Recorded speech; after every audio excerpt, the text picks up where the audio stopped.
Free Books Tube is glad to present A Christmas Carol by Charles Dickens. Stave 1.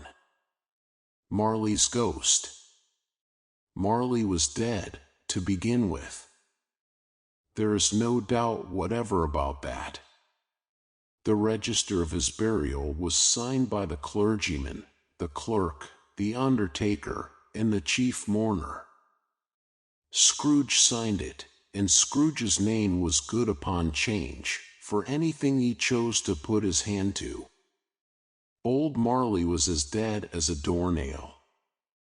Mind, I don't mean to say that I know, of my own knowledge, what there is particularly dead about a doornail. I might have been inclined, myself, to regard a coffin nail as the deadest piece of ironmongery in the trade. But the wisdom of our ancestors is in the simile, and my unhallowed hands shall not disturb it, or the country's done for. You will therefore permit me to repeat, emphatically, that Marley was as dead as a doornail. Scrooge knew he was dead. Of course he did. How could it be otherwise? Scrooge and he were partners for I don't know how many years. Scrooge was his sole executor, his sole administrator, his sole assign, his sole residuary legatee, his sole friend, and sole mourner. And even Scrooge was not so dreadfully cut up by the sad event, but that he was an excellent man of business on the very day of the funeral, and solemnized it with an undoubted bargain. The mention of Marley's funeral brings me back to the point I started from. There is no doubt that Marley was dead. This must be distinctly understood, or nothing wonderful can come of the story I am going to relate. If we were not perfectly convinced that Hamlet's father died before the play began, there would be nothing more remarkable in his taking a stroll at night, in an easterly wind, upon his own ramparts, than there would be in any other middle-aged gentleman rashly turning out after dark in a breezy spot, say St. Paul's churchyard for instance, literally to astonish his son's weak mind.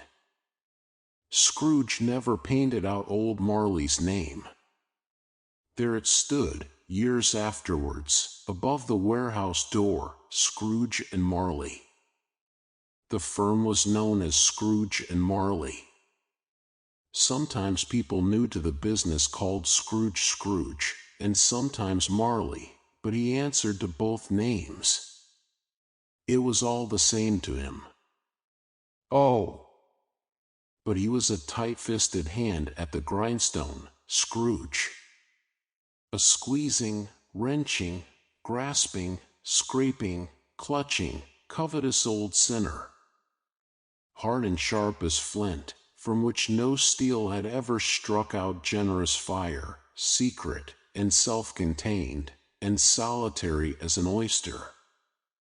The cold within him froze his old features, nipped his pointed nose, shriveled his cheek, stiffened his gait, made his eyes red, his thin lips blue, and spoke out shrewdly in his grating voice. A frosty rime was on his head, and on his eyebrows, and his wiry chin. He carried his own low temperature always about with him. He iced his office in the dog days, and didn't thaw at 1 degree at Christmas.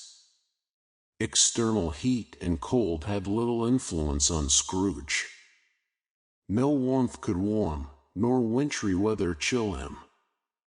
No wind that blew was bitterer than he, no falling snow was more intent upon its purpose, no pelting rain less open to entreaty. Foul weather didn't know where to have him.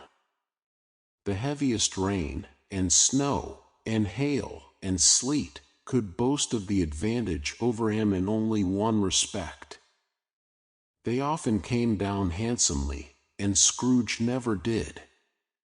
Nobody ever stopped him in the street to say, with gladsome looks, "My dear Scrooge, how are you? When will you come to see me?" No beggars implored him to bestow a trifle, no children asked him what it was o'clock, no man or woman ever once in all his life inquired the way to such and such a place of Scrooge. Even the blindman's dogs appeared to know him, and when they saw him coming on, would tug their owners into doorways and up courts, and then would wag their tails as though they said, "No eye at all is better than an evil eye, dark master." But what did Scrooge care? It was the very thing he liked. To edge his way along the crowded paths of life, warning all human sympathy to keep its distance, was what the knowing ones call nuts to Scrooge. Once upon a time, of all the good days in the year, on Christmas Eve, old Scrooge sat busy in his counting-house. It was cold, bleak, biting weather, foggy withal, and he could hear the people in the court outside go wheezing up and down, beating their hands upon their breasts, and stamping their feet upon the pavement stones to warm them. The city clocks had only just gone 3, but it was quite dark already. It had not been light all day, and candles were flaring in the windows of the neighboring offices, like ruddy smears upon the palpable brown air. The fog came pouring in at every chink and keyhole, and was so dense without, that although the court was of the narrowest, the houses opposite were mere phantoms.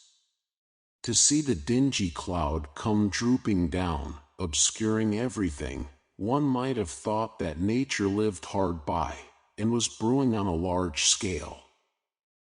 The door of Scrooge's counting-house was open that he might keep his eye upon his clerk, who in a dismal little cell beyond, a sort of tank, was copying letters.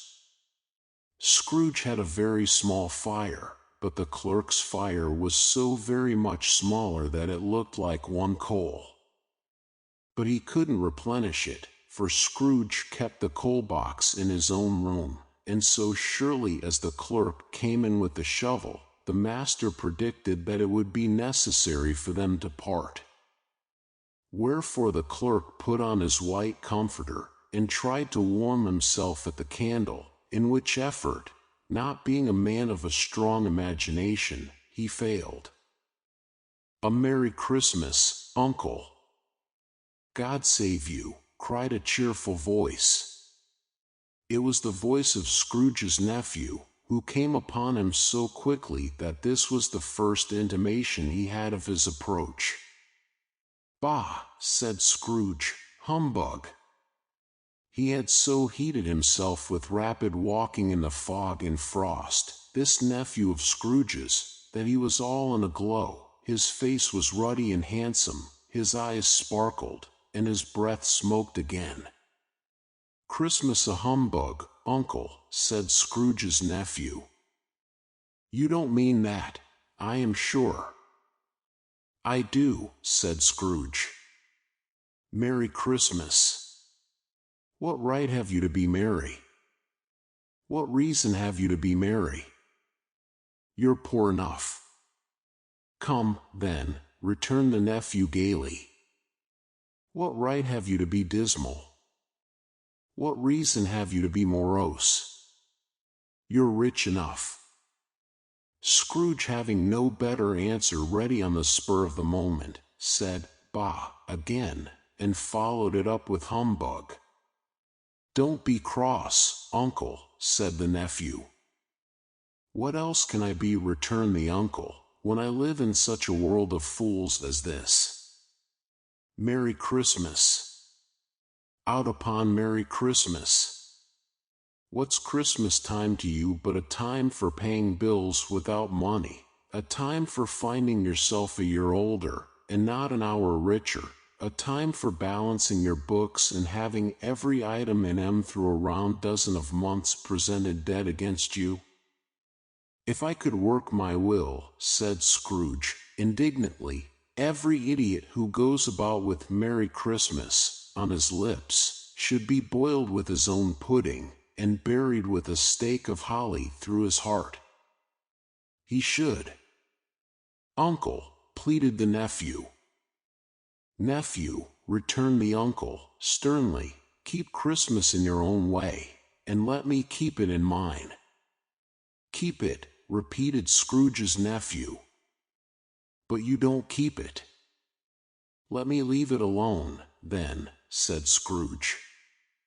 Much good may it do you. Much good it has ever done you. There are many things from which I might have derived good, by which I have not profited, I dare say, returned the nephew, Christmas among the rest. But I am sure I have always thought of Christmas time, when it has come round, apart from the veneration due to its sacred name and origin, if anything belonging to it can be apart from that, as a good time, a kind, forgiving, charitable, pleasant time, the only time I know of, in the long calendar of the year, when men and women seem by one consent to open their shut-up hearts freely, and to think of people below them as if they really were fellow passengers to the grave, and not another race of creatures bound on other journeys. And therefore, uncle, though it has never put a scrap of gold or silver in my pocket, I believe that it has done me good, and will do me good, and I say, God bless it. The clerk in the tank involuntarily applauded. Becoming immediately sensible of the impropriety, he poked the fire, and extinguished the last frail spark forever. Let me hear another sound from you, said Scrooge, and you'll keep your Christmas by losing your situation. You're quite a powerful speaker, sir, he added, turning to his nephew. I wonder you don't go into Parliament. Don't be angry, uncle. Come. Dine with us tomorrow. Scrooge said that he would see him. Yes, indeed he did. He went the whole length of the expression, and said that he would see him in that extremity first. But why? Cried Scrooge's nephew. Why? Why did you get married? Said Scrooge. Because I fell in love. Because you fell in love, growled Scrooge, as if that were the only one thing in the world more ridiculous than a Merry Christmas. Good afternoon. Nay, uncle, but you never came to see me before that happened. Why give it as a reason for not coming now? Good afternoon, said Scrooge. I want nothing from you. I ask nothing of you. Why cannot we be friends? Good afternoon, said Scrooge. I am sorry, with all my heart, to find you so resolute. We have never had any quarrel, to which I have been a party. But I have made the trial in homage to Christmas, and I'll keep my Christmas humor to the last. So a Merry Christmas, uncle. Good afternoon, said Scrooge. And a Happy New Year. Good afternoon, said Scrooge. His nephew left the room without an angry word, notwithstanding. He stopped at the outer door to bestow the greetings of the season on the clerk, who, cold as he was warmer than Scrooge, for he returned them cordially. There's another fellow, muttered Scrooge, who overheard him, my clerk, with 15 shillings a week, and a wife and family, talking about a Merry Christmas. I'll retire to Bedlam. This lunatic, in letting Scrooge's nephew out, had let 2 other people in. They were portly gentlemen, pleasant to behold, and now stood, with their hats off, in Scrooge's office. They had books and papers in their hands, and bowed to him. It's not convenient, said Scrooge, and it's not fair. If I was to stop half a crown for it, you'd think yourself ill-used, I'll be bound. The clerk smiled faintly. "And yet," said Scrooge, "you don't think me ill-used, when I pay a day's wages for no work." The clerk observed that it was only once a year. "A poor excuse for picking a man's pocket every 25th of December," said Scrooge, buttoning his greatcoat to the chin. "But I suppose you must have the whole day. Be here all the earlier next morning." The clerk promised that he would, and Scrooge walked out with a growl. The office was closed in a twinkling, and the clerk, with the long ends of his white comforter dangling below his waist, for he boasted no greatcoat, went down a slide on Cornhill, at the end of a lane of boys, 20 times, in honor of its being Christmas Eve, and then ran home to Camden Town as hard as he could pelt, to play at blind man's buff. Scrooge took his melancholy dinner in his usual melancholy tavern, and having read all the newspapers, and beguiled the rest of the evening with his banker's book, went home to bed. He lived in chambers which had once belonged to his deceased partner. They were a gloomy suite of rooms, in a lowering pile of building up a yard, where it had so little business to be, that one could scarcely help fancying it must have run there when it was a young house, playing at hide-and-seek with other houses, and have forgotten the way out again. It was old enough now, and dreary enough, for nobody lived in it but Scrooge, the other rooms being all let out as offices. The yard was so dark that even Scrooge, who knew its every stone, was fain to grope with his hands.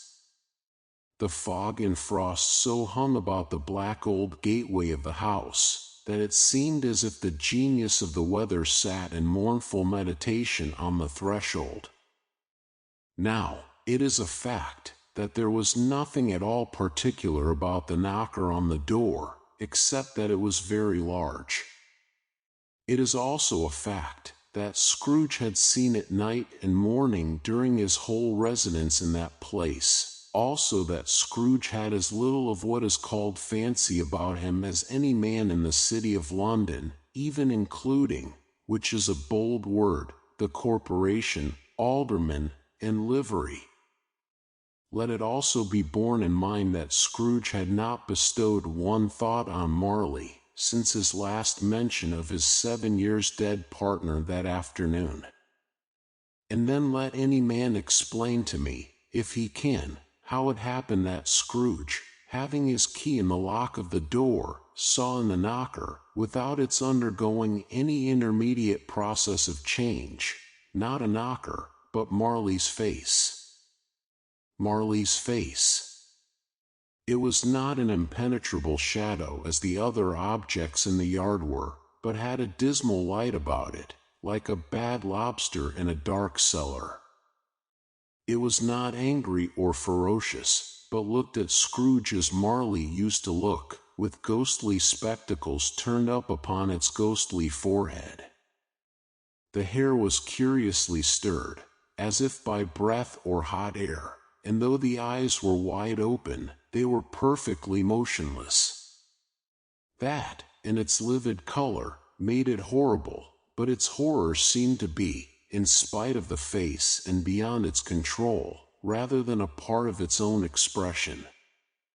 As Scrooge looked fixedly at this phenomenon, it was a knocker again.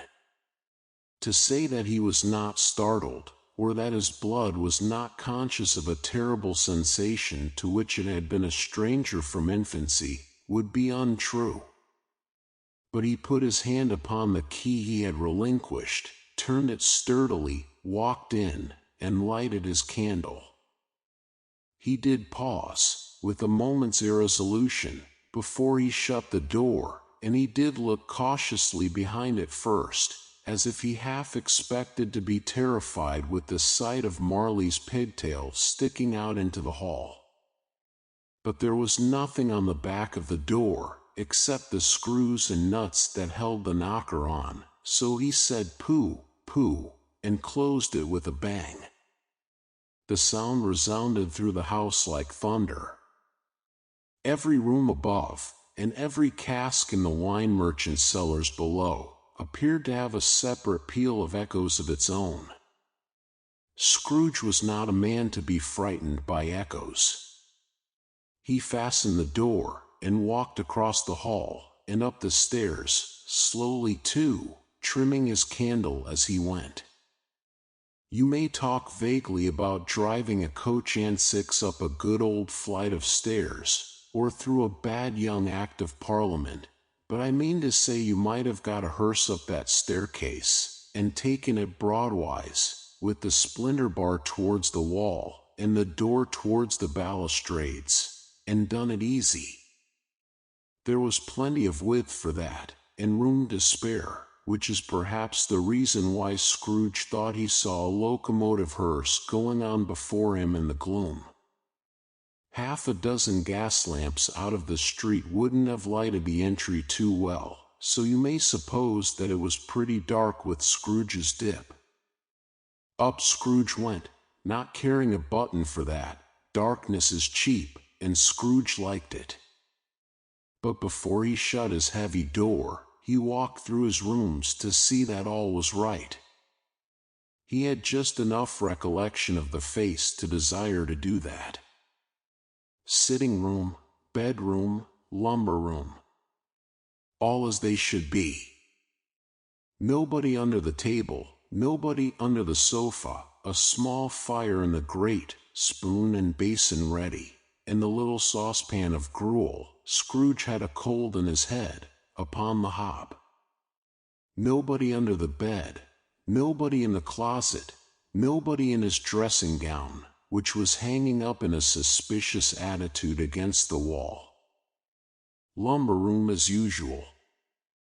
Old fireguard, old shoes, 2 fish baskets, washing stand on 3 legs, and a poker. Quite satisfied, he closed his door, and locked himself in, double-locked himself in, which was not his custom. Thus secured against surprise, he took off his cravat, put on his dressing gown and slippers, and his nightcap, and sat down before the fire to take his gruel. It was a very low fire indeed, nothing on such a bitter night. He was obliged to sit close to it, and brood over it, before he could extract the least sensation of warmth from such a handful of fuel.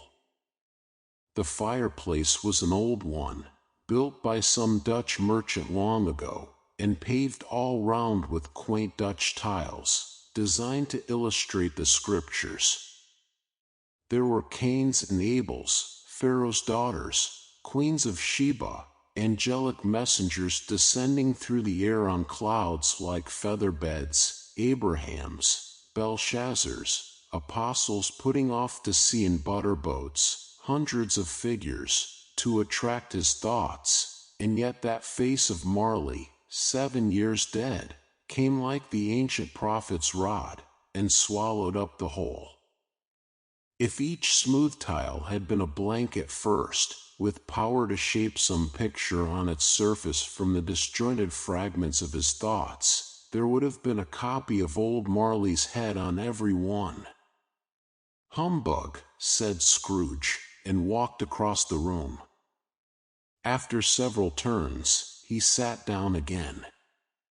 As he threw his head back in the chair, his glance happened to rest upon a bell, a disused bell, that hung in the room, and communicated for some purpose now forgotten with a chamber in the highest story of the building. It was with great astonishment, and with a strange, inexplicable dread, that as he looked, he saw this bell begin to swing.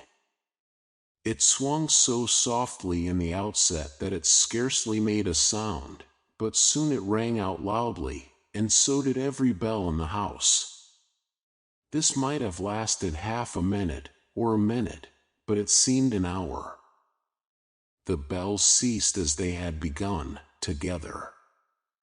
They were succeeded by a clanking noise, deep down below, as if some person were dragging a heavy chain over the casks in the wine merchant's cellar. Scrooge then remembered to have heard that ghosts in haunted houses were described as dragging chains. The cellar door flew open with a booming sound, and then he heard the noise much louder, on the floors below, then coming up the stairs, then coming straight towards his door. "It's humbug still," said Scrooge. "I won't believe it." His color changed though, when, without a pause, it came on through the heavy door, and passed into the room before his eyes. Upon its coming in, the dying flame leaped up, as though it cried, "I know him." Marley's ghost, and fell again. The same face, the very same. Marley in his pigtail, usual waistcoat, tights, and boots, the tassels on the latter bristling, like his pigtail, in his coat skirts, and the hair upon his head. The chain he drew was clasped about his middle. It was long, and wound about him like a tail, and it was made, for Scrooge observed it closely, of cash boxes, keys, padlocks, ledgers, deeds, and heavy purses wrought in steel. His body was transparent, so that Scrooge, observing him, and looking through his waistcoat, could see the 2 buttons on his coat behind. Scrooge had often heard it said that Marley had no bowels, but he had never believed it until now. No, nor did he believe it even now. Though he looked the phantom through and through, and saw it standing before him, though he felt the chilling influence of its death-cold eyes, and marked the very texture of the folded kerchief bound about its head and chin, which wrapper he had not observed before, he was still incredulous, and fought against his senses. "How now?" said Scrooge, caustic and cold as ever. "What do you want with me?" "Much." Marley's voice, no doubt about it. "Who are you?" "Ask me who I was." "Who are you then?" said Scrooge, raising his voice. "You're particular, for a shade." He was going to say to a shade, but substituted this, as more appropriate. "In life I was your partner, Jacob Marley." Can you sit down?" asked Scrooge, looking doubtfully at him. "I can." "Do it then." Scrooge asked the question, because he didn't know whether a ghost so transparent might find himself in a condition to take a chair, and felt that in the event of its being impossible, it might involve the necessity of an embarrassing explanation. But the ghost sat down on the opposite side of the fireplace, as if he were quite used to it. "You don't believe in me," observed the ghost. "I don't," said Scrooge. "What evidence would you have of my reality, beyond that of your senses?" "I don't know," said Scrooge. "Why do you doubt your senses?" "Because," said Scrooge, "a little thing affects them. A slight disorder of the stomach makes them cheats. You may be an undigested bit of beef, a blot of mustard, a crumb of cheese, a fragment of an underdone potato. There's more of gravy than of grave about you, whatever you are." Scrooge was not much in the habit of cracking jokes, nor did he feel, in his heart, by any means waggish then. The truth is, that he tried to be smart, as a means of distracting his own attention, and keeping down his terror, for the spectre's voice disturbed the very marrow in his bones. To sit, staring at those fixed, glazed eyes, in silence for a moment, would play, Scrooge felt, the very deuce with him. There was something very awful, too, and the specters being provided with an infernal atmosphere of its own. Scrooge could not feel it himself, but this was clearly the case, for though the ghost sat perfectly motionless, its hair, and skirts, and tassels, were still agitated as by the hot vapor from an oven. "You see this toothpick," said Scrooge, returning quickly to the charge, for the reason just assigned, and wishing, though it were only for a second, to divert the vision's stony gaze from himself. "I do," replied the ghost. "You are not looking at it," said Scrooge. "But I see it," said the ghost, notwithstanding. "Well," returned Scrooge, "I have but to swallow this, and be for the rest of my days persecuted by a legion of goblins, all of my own creation. Humbug! I tell you, humbug!" At this, the spirit raised a frightful cry, and shook its chain with such a dismal and appalling noise, that Scrooge held on tight to his chair, to save himself from falling in a swoon. But how much greater was his horror, when the phantom, taking off the bandage round its head, as if it were too warm to wear indoors, its lower jaw dropped down upon its breast. Scrooge fell upon his knees, and clasped his hands before his face. "Mercy," he said. "Dreadful apparition, why do you trouble me?" "Man of the worldly mind," replied the ghost, "do you believe in me or not?" "I do," said Scrooge. "I must. But why do spirits walk the earth, and why do they come to me?" "It is required of every man," the ghost returned, "that the spirit within him should walk abroad among his fellow men, and travel far and wide, and if that spirit goes not forth in life, it is condemned to do so after death. It is doomed to wander through the world, oh, woe is me, and witness what it cannot share, but might have shared on earth, and turn to happiness." Again the spectre raised a cry, and shook its chain, and wrung its shadowy hands. "You are fettered," said Scrooge, trembling. "Tell me why?" "I wear the chain I forged in life," replied the ghost. "I made it link by link, and yard by yard. I girded it on of my own free will, and of my own free will I wore it. Is its pattern strange to you?" Scrooge trembled more and more. "Or would you know," pursued the ghost, "the weight and length of the strong coil you bear yourself? It was full as heavy and as long as this, 7 Christmas Eves ago. You have labored on it since. It is a ponderous chain." Scrooge glanced about him on the floor, in the expectation of finding himself surrounded by some 50 or 60 fathoms of iron cable, but he could see nothing. "Jacob," he said, imploringly. "Old Jacob Marley, tell me more. Speak comfort to me, Jacob." "I have none to give," the ghost replied. "It comes from other regions, Ebenezer Scrooge, and is conveyed by other ministers, to other kinds of men. Nor can I tell you what I would. A very little more is all permitted to me. I cannot rest, I cannot stay, I cannot linger anywhere. My spirit never walked beyond our counting house, mark me, in life my spirit never roved beyond the narrow limits of our money-changing hole, and weary journeys lie before me." It was a habit with Scrooge, whenever he became thoughtful, to put his hands in his breeches pockets.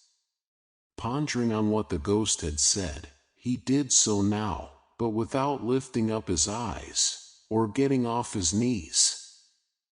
"You must have been very slow about it, Jacob," Scrooge observed, in a businesslike manner, though with humility and deference. "Slow," the ghost repeated. "7 years dead," mused Scrooge. "And traveling all the time?" "The whole time," said the ghost. "No rest, no peace. Incessant torture of remorse." "You travel fast," said Scrooge. "On the wings of the wind," replied the ghost. "You might have got over a great quantity of ground in 7 years," said Scrooge. The ghost, on hearing this, set up another cry, and clanked its chain so hideously in the dead silence of the night, that the ward would have been justified in indicting it for a nuisance. "Oh! Captive, bound, and double-ironed," cried the phantom, "not to know that ages of incessant labor by immortal creatures, for this earth must pass into eternity before the good of which it is susceptible is all developed. Not to know that any Christian spirit working kindly in its little sphere, whatever it may be, will find its mortal life too short for its vast means of usefulness. Not to know that no space of regret can make amends for one life's opportunities misused. Yet such was I. Oh! Such was I. But you are always a good man of business, Jacob," faltered Scrooge, who now began to apply this to himself. "Business!" cried the ghost, wringing its hands again. "Mankind was my business. The common welfare was my business. Charity, mercy, forbearance, and benevolence were all my business. The dealings of my trade were but a drop of water in the comprehensive ocean of my business." It held up its chain at arm's length, as if that were the cause of all its unavailing grief, and flung it heavily upon the ground again. "At this time of the rolling year," the spectre said, "I suffer most. Why did I walk through crowds of fellow beings with my eyes turned down, and never raise them to that blessed star which led the wise men to a poor abode? Were there no poor homes to which its light would have conducted me?" Scrooge was very much dismayed to hear the spectre going on at this rate, and began to quake exceedingly. "Hear me," cried the ghost. "My time is nearly gone." "I will," said Scrooge. "But don't be hard upon me. Don't be flowery, Jacob. Pray. How it is that I appear before you in a shape that you can see, I may not tell. I have sat invisible beside you many and many a day. It was not an agreeable idea." Scrooge shivered, and wiped the perspiration from his brow. "That is no light part of my penance," pursued the ghost. "I am here tonight to warn you that you have yet a chance and hope of escaping my fate. A chance and hope of my procuring Ebenezer." "You were always a good friend to me," said Scrooge. "Thank ye." "You will be haunted," resumed the ghost, "by 3 spirits." Scrooge's countenance fell almost as low as the ghost's had done. "Is that the chance and hope you mentioned, Jacob?" he demanded, in a faltering voice. "It is." I think I'd rather not," said Scrooge. "Without their visits," said the ghost, "you cannot hope to shun the path I tread. Expect the first tomorrow, when the bell tolls 1. "Couldn't I take him all at once, and have it over, Jacob?" hinted Scrooge. "Expect the second on the next night at the same hour. The third upon the next night when the last stroke of 12 has ceased to vibrate. Look to see me no more, and look that, for your own sake, you remember what has passed between us." When it had said these words, the spectre took its wrapper from the table and bound it round its head, as before. Scrooge knew this by the smart sound its teeth made when the jaws were brought together by the bandage. He ventured to raise his eyes again, and found his supernatural visitor confronting him in an erect attitude, with its chain wound over and about its arm. The apparition walked backward from him, and at every step it took, the window raised itself a little, so that when the spectre reached it, it was wide open. It beckoned Scrooge to approach, which he did. When they were within 2 paces of each other, Marley's ghost held up its hand, warning him to come no nearer. Scrooge stopped.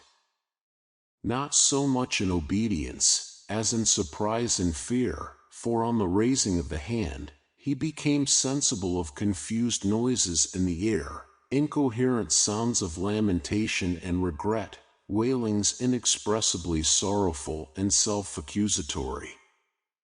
The spectre, after listening for a moment, joined in the mournful dirge, and floated out upon the bleak, dark night. Scrooge followed to the window, desperate in his curiosity. He looked out. The air was filled with phantoms, wandering hither and thither in restless haste, and moaning as they went. Every one of them wore chains like Marley's ghost. Some few, they might be guilty governments, were linked together, none were free. Many had been personally known to Scrooge in their lives. He had been quite familiar with one old ghost, in a white waistcoat, with a monstrous iron safe attached to its ankle, who cried piteously at being unable to assist a wretched woman with an infant, whom it saw below, upon a doorstep. The misery with them all was, clearly, that they sought to interfere, for good, in human matters, and had lost the power forever. Whether these creatures faded into mist, or mist enshrouded them, he could not tell. But they and their spirit voices faded together, and the light became as it had been when he walked home. Scrooge closed the window, and examined the door by which the ghost had entered. It was double-locked, as he had locked it with his own hands, and the bolts were undisturbed. He tried to say humbug, but stopped at the first syllable. And being, from the emotion he had undergone, or the fatigues of the day, or his glimpse of the invisible world, or the dull conversation of the ghost, or the lateness of the hour, much in need of repose, went straight to bed, without undressing, and fell asleep upon the instant. Stave 2. The first of the 3 spirits. When Scrooge awoke, it was so dark that, looking out of bed, he could scarcely distinguish the transparent window from the opaque walls of his chamber. He was endeavoring to pierce the darkness with his ferret eyes, when the chimes of a neighboring church struck the 4 quarters. So he listened for the hour. To his great astonishment, the heavy bell went on from 6 to 7, and from 7 to 8, and regularly up to 12, then stopped. 12. It was past 2 when he went to bed. The clock was wrong. An icicle must have got into the works. 12. He touched the spring of his repeater to correct this most preposterous clock. Its rapid little pulse beat 12, and stopped. "Why, it isn't possible," said Scrooge, "that I can have slept through a whole day and far into another night. It isn't possible that anything has happened to the sun, and this is 12 at noon." The idea being an alarming one, he scrambled out of bed, and groped his way to the window. He was obliged to rub the frost off with the sleeve of his dressing gown before he could see anything, and could see very little then. All he could make out was that it was still very foggy and extremely cold, and that there was no noise of people running to and fro, and making a great stir, as there unquestionably would have been if night had beaten off bright day, and taken possession of the world. This was a great relief, because 3 days after sight of this first of exchange pay to Mr. Ebenezer Scrooge or his order, and so forth, would have become a mere United States security if there were no days to count by. Scrooge went to bed again, and thought, and thought, and thought it over and over and over, and could make nothing of it. The more he thought, the more perplexed he was, and the more he endeavored not to think, the more he thought. Marley's ghost bothered him exceedingly. Every time he resolved within himself, after mature inquiry, that it was all a dream, his mind flew back again, like a strong spring released, to its first position, and presented the same problem to be worked all through: was it a dream or not? Scrooge lay in this state until the chimes had gone 3/4 more, when he remembered, on a sudden, that the ghost had warned him of a visitation when the bell tolled 1. He resolved to lie awake until the hour was past, and, considering that he could no more go to sleep than go to heaven, this was perhaps the wisest resolution in his power. The quarter was so long that he was more than once convinced he must have sunk into a doze unconsciously, and missed the clock. At length it broke upon his listening ear. Ding, dong. "A quarter past," said Scrooge, counting. Ding, dong. "Half past," said Scrooge. Ding, dong. "A quarter to it," said Scrooge. Ding, dong. "The hour itself," said Scrooge, triumphantly, "and nothing else." He spoke before the hour bell sounded, which it now did with a deep, dull, hollow, melancholy one. Light flashed up in the room upon the instant, and the curtains of his bed were drawn. The curtains of his bed were drawn aside, I tell you, by a hand.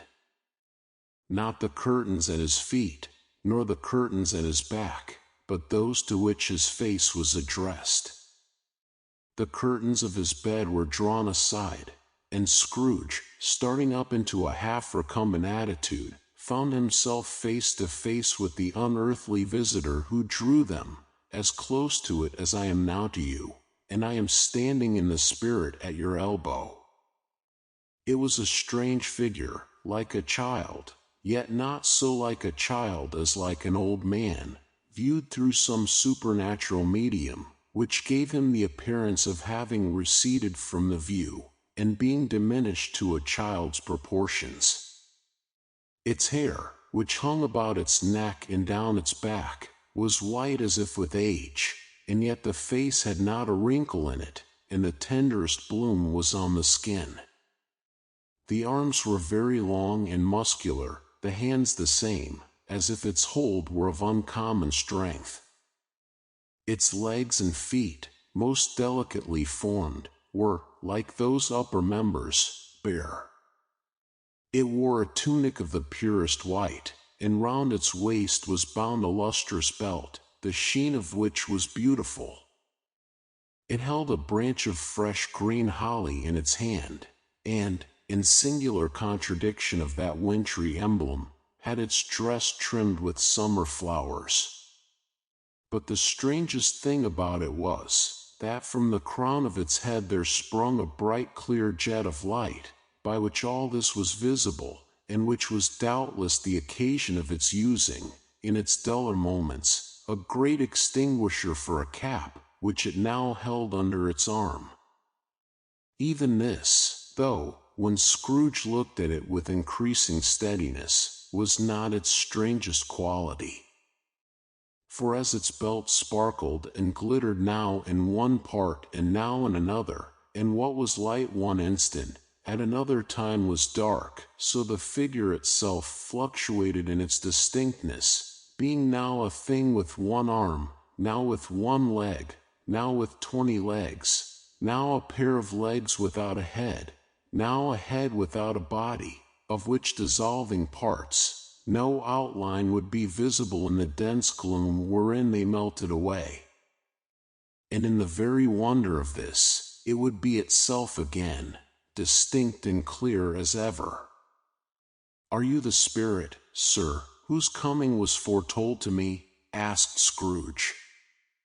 "I am." The voice was soft and gentle, singularly low, as if instead of being so close beside him, it were at a distance.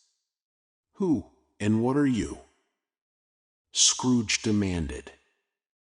"I am the ghost of Christmas past." "Long past?" inquired Scrooge, observant of its dwarfish stature. "No. Your past." Perhaps Scrooge could not have told anybody why, if anybody could have asked him, but he had a special desire to see the spirit in his cap, and begged him to be covered.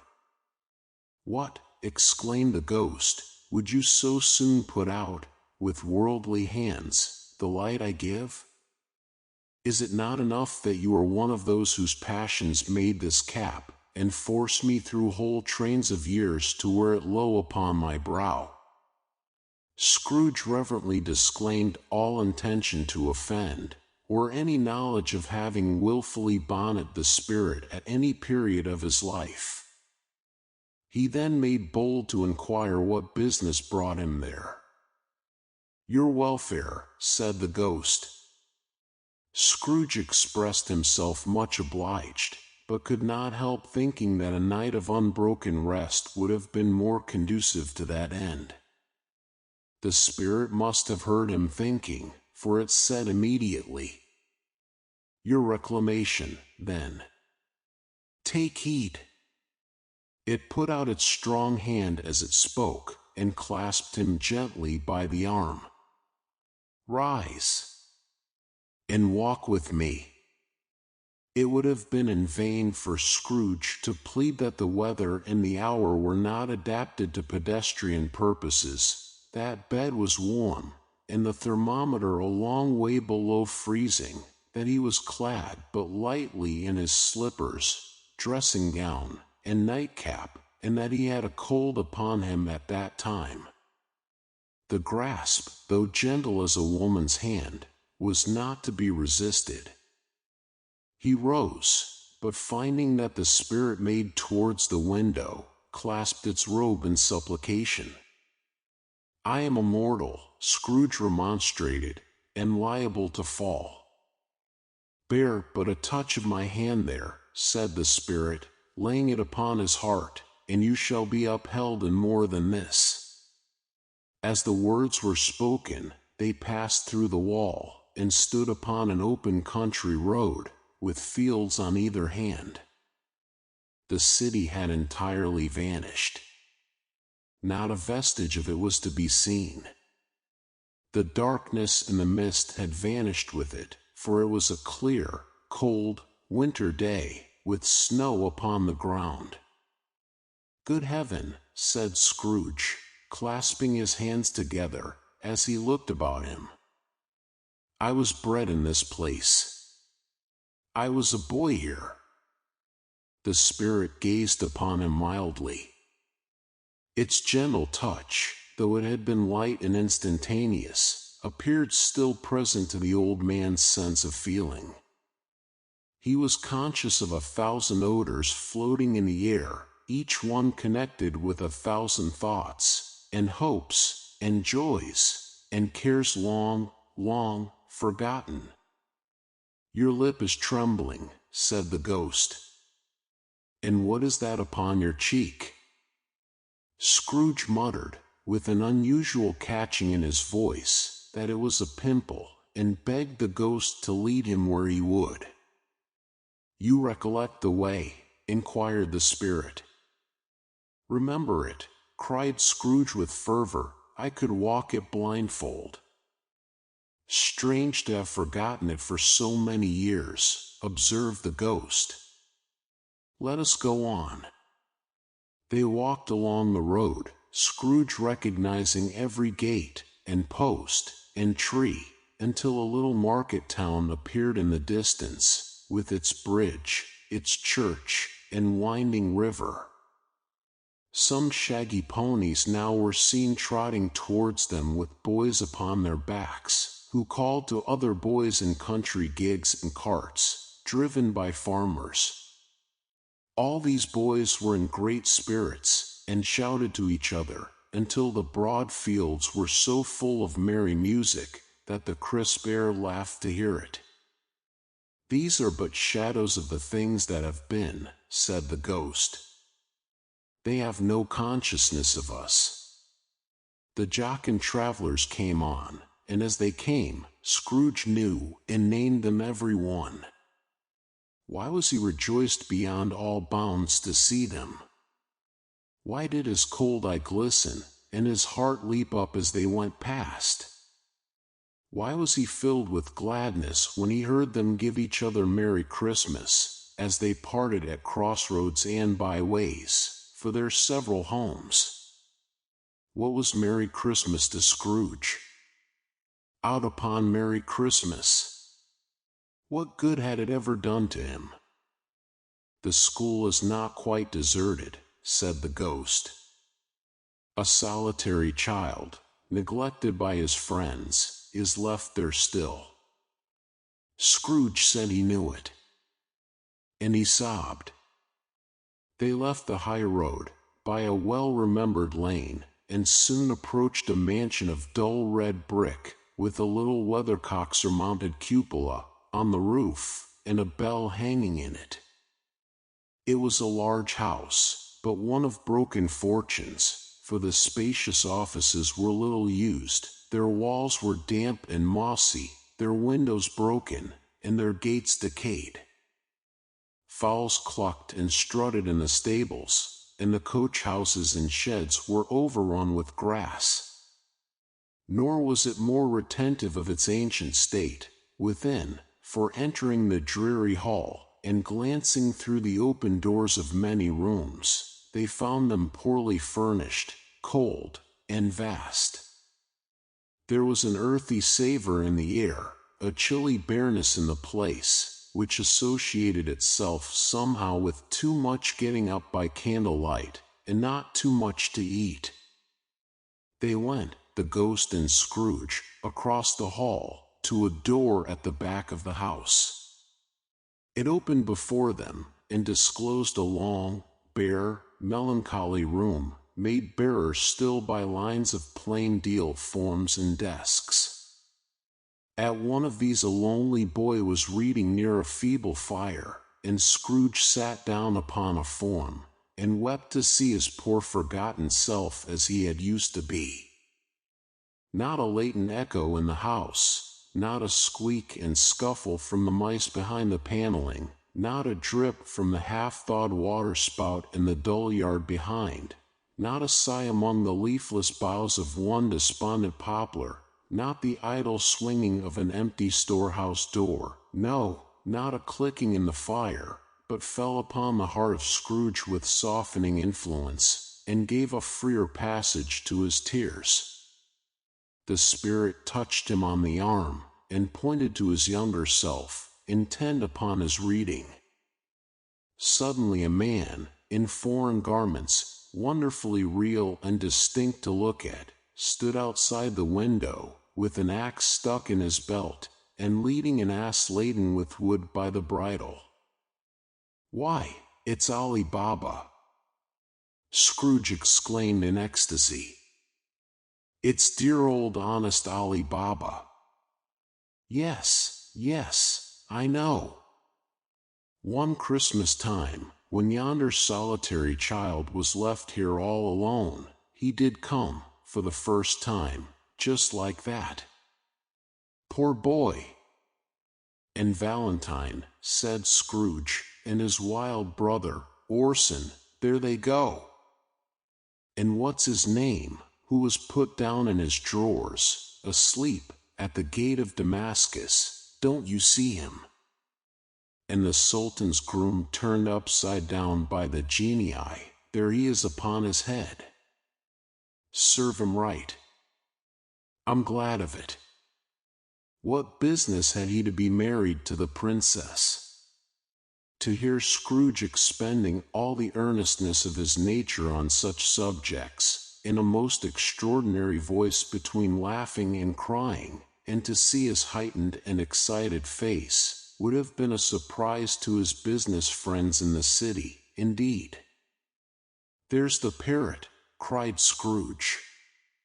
Green body and yellow tail, with a thing like a lettuce growing out of the top of his head, there he is. Poor Robin Crusoe, he called him, when he came home again after sailing round the island. Poor Robin Crusoe, where have you been, Robin Crusoe? The man thought he was dreaming, but he wasn't. It was the parrot, you know. There goes Friday, running for his life to the little creek. Hullo! Hoop! Halloo! Then, with a rapidity of transition very foreign to his usual character, he said, in pity for his former self, poor boy, and cried again. I wish, Scrooge muttered, putting his hand in his pocket, and looking about him, after drying his eyes with his cuff, but it's too late now. What is the matter? Asked the spirit. Nothing, said Scrooge. Nothing. There was a boy singing a Christmas carol at my door last night. I should like to have given him something, that's all. The ghost smiled thoughtfully, and waved its hand, saying as it did so, let us see another Christmas.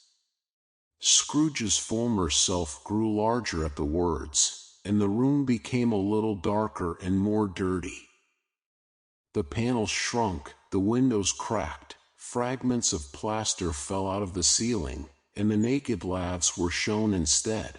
But how all this was brought about, Scrooge knew no more than you do. He only knew that it was quite correct, that everything had happened so, that there he was, alone again, when all the other boys had gone home for the jolly holidays. He was not reading now, but walking up and down despairingly. Scrooge looked at the ghost, and with a mournful shaking of his head, glanced anxiously towards the door. It opened, and a little girl, much younger than the boy, came darting in, and putting her arms about his neck, and often kissing him, addressed him as her dear, dear brother. I have come to bring you home, dear brother, said the child, clapping her tiny hands, and bending down to laugh. To bring you home, home, home. Home, little fan, returned the boy. Yes, said the child, brimful of glee, home, for good and all. Home, for ever and ever. Father is so much kinder than he used to be, that home's like heaven. He spoke so gently to me one dear night when I was going to bed, that I was not afraid to ask him once more if you might come home, and he said yes, you should, and sent me in a coach to bring you. And you're to be a man, said the child, opening her eyes, and are never to come back here, but first, we're to be together all the Christmas long, and have the merriest time in all the world. You are quite a woman, little fan, exclaimed the boy. She clapped her hands and laughed, and tried to touch his head, but being too little, laughed again, and stood on tiptoe to embrace him. Then she began to drag him, in her childish eagerness, towards the door, and he, nothing loath to go, accompanied her. A terrible voice in the hall cried, "Bring down Master Scrooge's box." There, and in the hall appeared the schoolmaster himself, who glared on Master Scrooge with a ferocious condescension, and threw him into a dreadful state of mind by shaking hands with him. He then conveyed him and his sister into the veriest old well of a shivering best parlour that ever was seen, where the maps upon the wall, and the celestial and terrestrial globes in the windows, were waxy with cold. Here he produced a decanter of curiously light wine, and a block of curiously heavy cake, and administered installments of those dainties to the young people, at the same time sending out a meeker servant to offer a glass of something to the postboy, who answered that he thanked the gentleman, but if it was the same tap as he had tasted before, he had rather not. Master Scrooge's trunk being by this time tied on to the top of the chaise, the children bade the schoolmaster good-bye right willingly, and getting into it, drove gaily down the garden sweep, the quick wheels dashing the hoarfrost and snow from off the dark leaves of the evergreens like spray. "Always a delicate creature, whom a breath might have withered," said the ghost. "But she had a large heart." "So she had," cried Scrooge. "You're right. I'll not gainsay it, spirit." "God forbid." "She died a woman," said the ghost, "and had, as I think, children."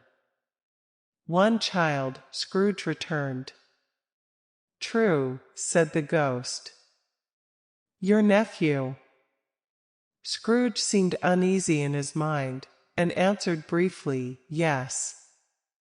Although they had but that moment left the school behind them, they were now in the busy thoroughfares of a city, where shadowy passengers passed and repassed, where shadowy carts and coaches battled for the way, and all the strife and tumult of a real city were. It was made plain enough, by the dressing of the shops, that here too it was Christmas time again, but it was evening, and the streets were lighted up. The ghost stopped at a certain warehouse door, and asked Scrooge if he knew it. "Know it," said Scrooge. "Was I apprenticed here?" They went in. At sight of an old gentleman in a Welsh wig, sitting behind such a high desk, that if he had been 2 inches taller, he must have knocked his head against the ceiling, Scrooge cried in great excitement, "Why, it's old Fezziwig! Bless his heart, it's Fezziwig alive again!" Old Fezziwig laid down his pen and looked up at the clock, which pointed to the hour of 7. He rubbed his hands, adjusted his capacious waistcoat, laughed all over himself, from his shoes to his organ of benevolence, and called out in a comfortable, oily, rich, fat, jovial voice, "Yo-ho, there! Ebenezer! Dick!" Scrooge's former self, now grown a young man, came briskly in, accompanied by his fellow prentice. "Dick Wilkins, to be sure," said Scrooge to the ghost. "Bless me, yes. There he is. He was very much attached to me, was Dick. Poor Dick. Dear, dear." "Yo-ho, my boys," said Fezziwig. "No more work tonight. Christmas Eve, Dick. Christmas, Ebenezer." "Let's have the shutters up," cried old Fezziwig, with a sharp clap of his hands, before a man can say, "Jack Robinson." You wouldn't believe how those 2 fellows went at it. They charged into the street with the shutters, 1, 2, 3, had 'em up in their places, 4, 5, 6, barred M and pinned M, 7, 8, 9, and came back before you could have got to 12, panting like racehorses. Hilly-ho, cried old Fezziwig, skipping down from the high desk, with wonderful agility. Clear away, my lads, and let's have lots of room here. Hilly-ho, Dick. Chirrup, Ebenezer. Clear away. There was nothing they wouldn't have cleared away, or couldn't have cleared away, with old Fezziwig looking on. It was done in a minute. Every movable was packed off, as if it were dismissed from public life for evermore. The floor was swept and watered, the lamps were trimmed, fuel was heaped upon the fire, and the warehouse was as snug, and warm, and dry, and bright a ballroom, as you would desire to see upon a winter's night. In came a fiddler with a music book, and went up to the lofty desk, and made an orchestra of it, and tuned like 50 stomach aches. In came Mrs. Fezziwig, one vast substantial smile. In came the 3 Miss Fezziwigs, beaming and lovable. In came the 6 young followers whose hearts they broke. In came all the young men and women employed in the business. In came the housemaid, with her cousin, the baker. In came the cook, with her brother's particular friend, the milkman. In came the boy from over the way, who was suspected of not having board enough from his master, trying to hide himself behind the girl from next door, but one, who was proved to have had her ears pulled by her mistress. In they all came, one after another, some shyly, some boldly, some gracefully, some awkwardly, some pushing, some pulling. In they all came, anyhow and everyhow. Away they all went, 20 couple at once, hands half round and back again the other way, down the middle and up again, round and round in various stages of affectionate grouping. Old top couple always turning up in the wrong place, new top couple starting off again, as soon as they got there, all top couples at last, and not a bottom one to help them. When this result was brought about, old Fezziwig, clapping his hands to stop the dance, cried out, "Well done," and the fiddler plunged his hot face into a pot of porter, especially provided for that purpose. But scorning rest upon his reappearance, he instantly began again, though there were no dancers yet, as if the other fiddler had been carried home, exhausted, on a shutter, and he were a brand new man resolved to beat him out of sight, or perish. There were more dances, and there were forfeits, and more dances, and there was cake, and there was negus, and there was a great piece of cold roast, and there was a great piece of cold boiled, and there were mince pies, and plenty of beer. But the great effect of the evening came after the roast and boiled, when the fiddler, an artful dog, mind. The sort of man who knew his business better than you or I could have told it him, struck up Sir Roger de Coverley. Then old Fezziwig stood out to dance with Mrs. Fezziwig. Top couple too, with a good stiff piece of work cut out for them, 3 or 4 and 20 pair of partners, people who were not to be trifled with, people who would dance, and had no notion of walking. But if they had been twice as many, for times, old Fezziwig would have been a match for them, and so would Mrs. Fezziwig. As to her, she was worthy to be his partner in every sense of the term. If that's not high praise, tell me higher, and I'll use it. A positive light appeared to issue from Fezziwig's calves. They shone in every part of the dance like moons.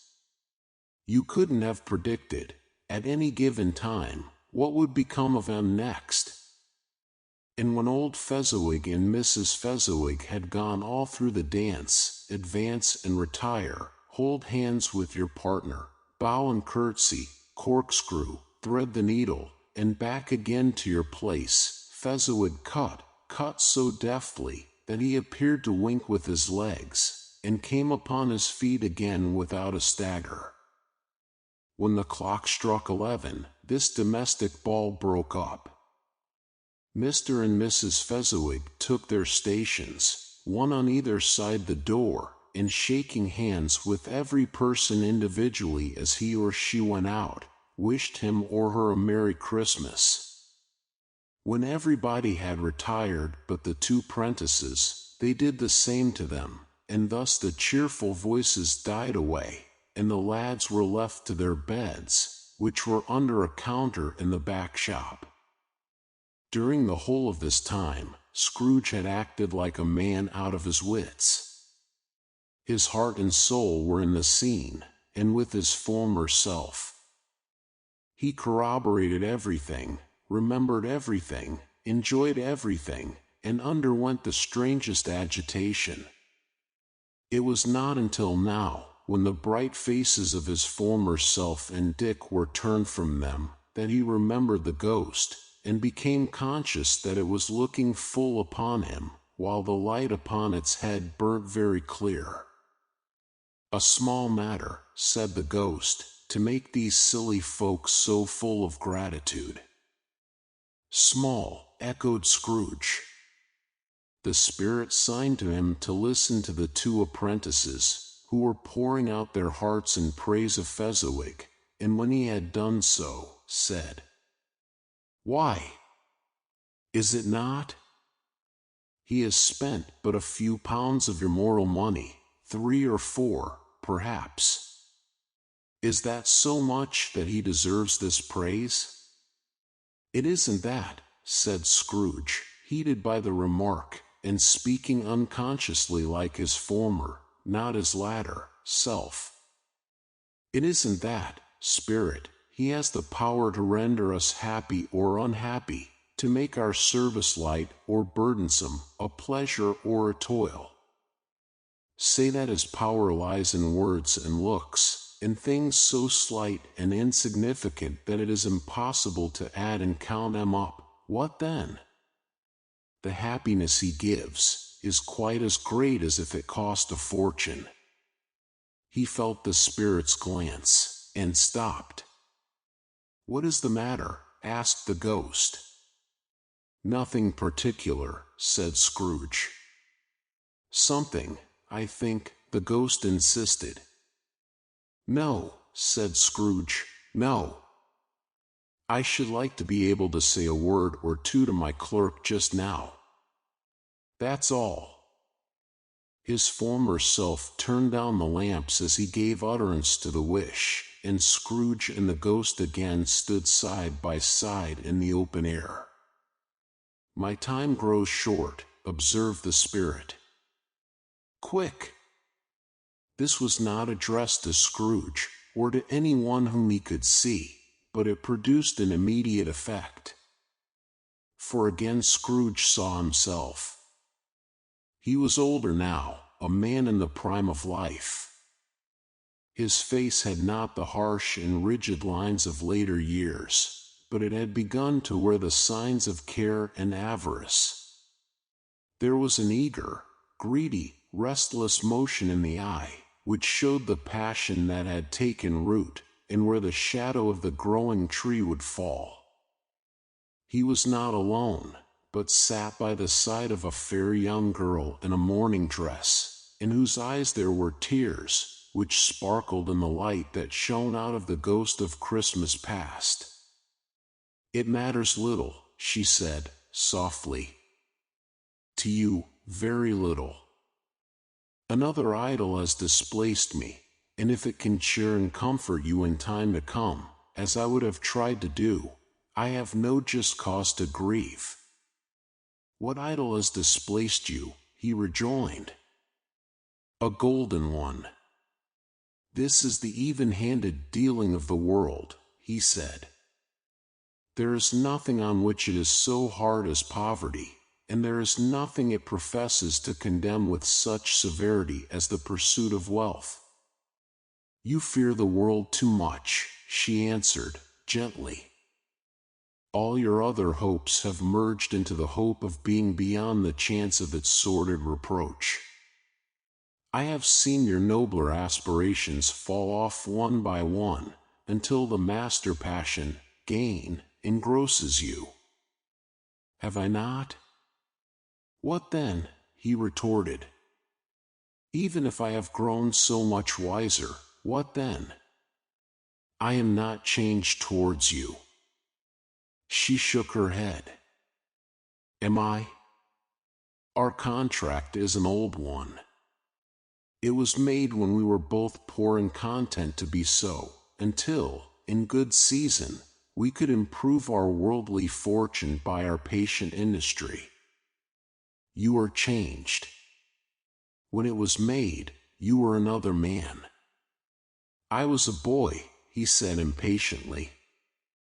Your own feeling tells you that you were not what you are, she returned. I am. That which promised happiness when we were one in heart is fraught with misery now that we are two.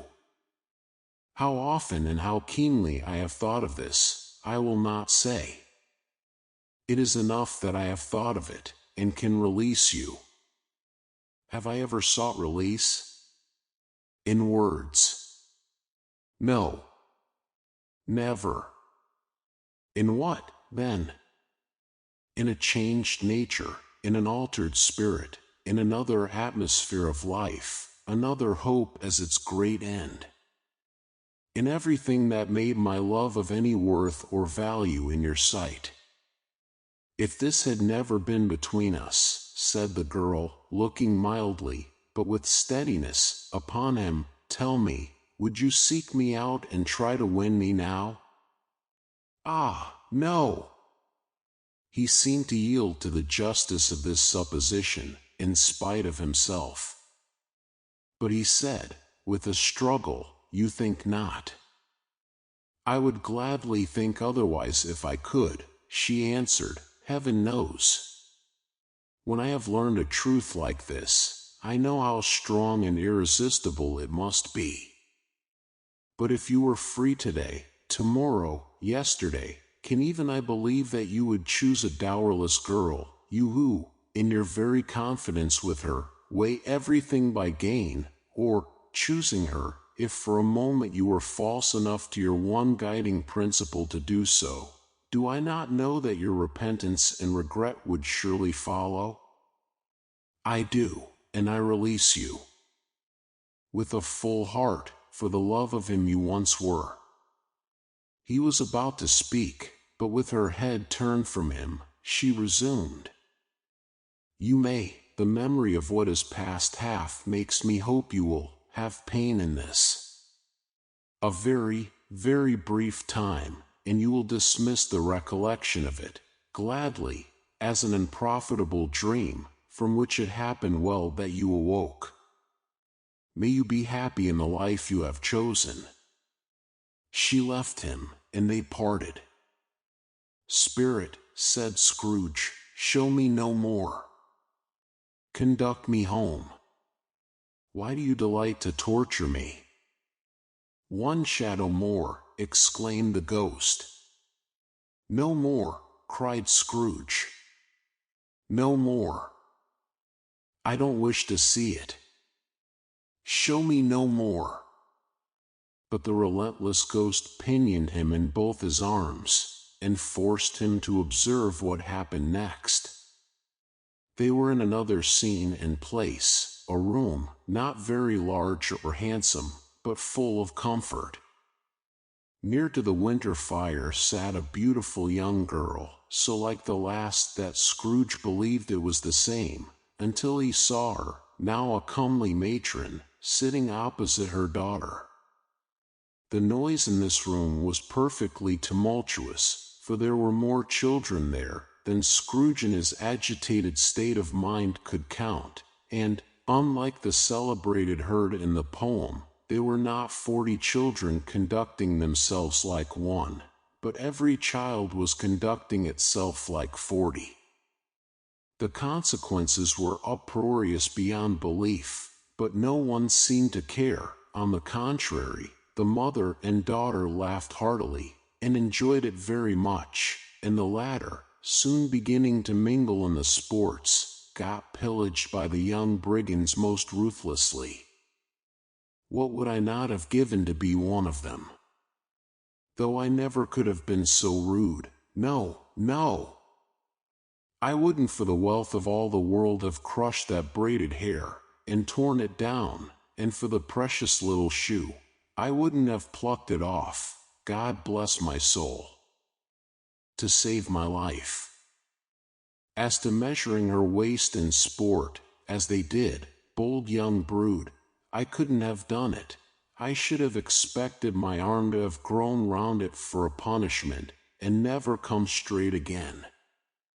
And yet I should have dearly liked, I own, to have touched her lips, to have questioned her, that she might have opened them, to have looked upon the lashes of her downcast eyes, and never raised a blush, to have let loose waves of hair, an inch of which would be a keepsake beyond price. In short, I should have liked, I do confess, to have had the lightest license of a child, and yet been man enough to know its value.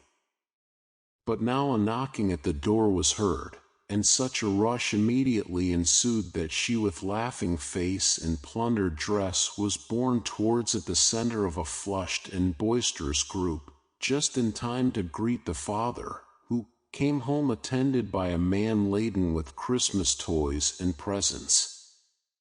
Then the shouting and the struggling, and the onslaught that was made on the defenseless porter. The scaling him, with chairs for ladders, to dive into his pockets, despoil him of brown paper parcels, hold on tight by his cravat, hug him round the neck, pommel his back, and kick his legs in irrepressible affection. The shouts of wonder and delight with which the development of every package was received. The terrible announcement that the baby had been taken in the act of putting a doll's frying pan into his mouth, and was more than suspected of having swallowed a fictitious turkey, glued on a wooden platter. The immense relief of finding this a false alarm. The joy, and gratitude, and ecstasy. They are all indescribable alike. It is enough that by degrees the children and their emotions got out of the parlor and by one stair at a time, up to the top of the house, where they went to bed, and so subsided. And now Scrooge looked on more attentively than ever, when the master of the house, having his daughter leaning fondly on him, sat down with her and her mother at his own fireside, and when he thought that such another creature, quite as graceful and as full of promise, might have called him father, and been a springtime in the haggard winter of his life, his sight grew very dim indeed. "Belle," said the husband, turning to his wife with a smile, "I saw an old friend of yours this afternoon." "Who was it?" "Guess." "How can I?" "Tut, don't I know?" she added in the same breath, laughing as he laughed. "Mr. Scrooge." Mr. Scrooge it was. I passed his office window, and as it was not shut up, and he had a candle inside, I could scarcely help seeing him. His partner lies upon the point of death, I hear, and there he sat alone. Quite alone in the world, I do believe. "Spirit," said Scrooge in a broken voice, "remove me from this place." "I told you these were shadows of the things that have been," said the ghost. "That they are what they are, do not blame me." "Remove me," Scrooge exclaimed. "I cannot bear it."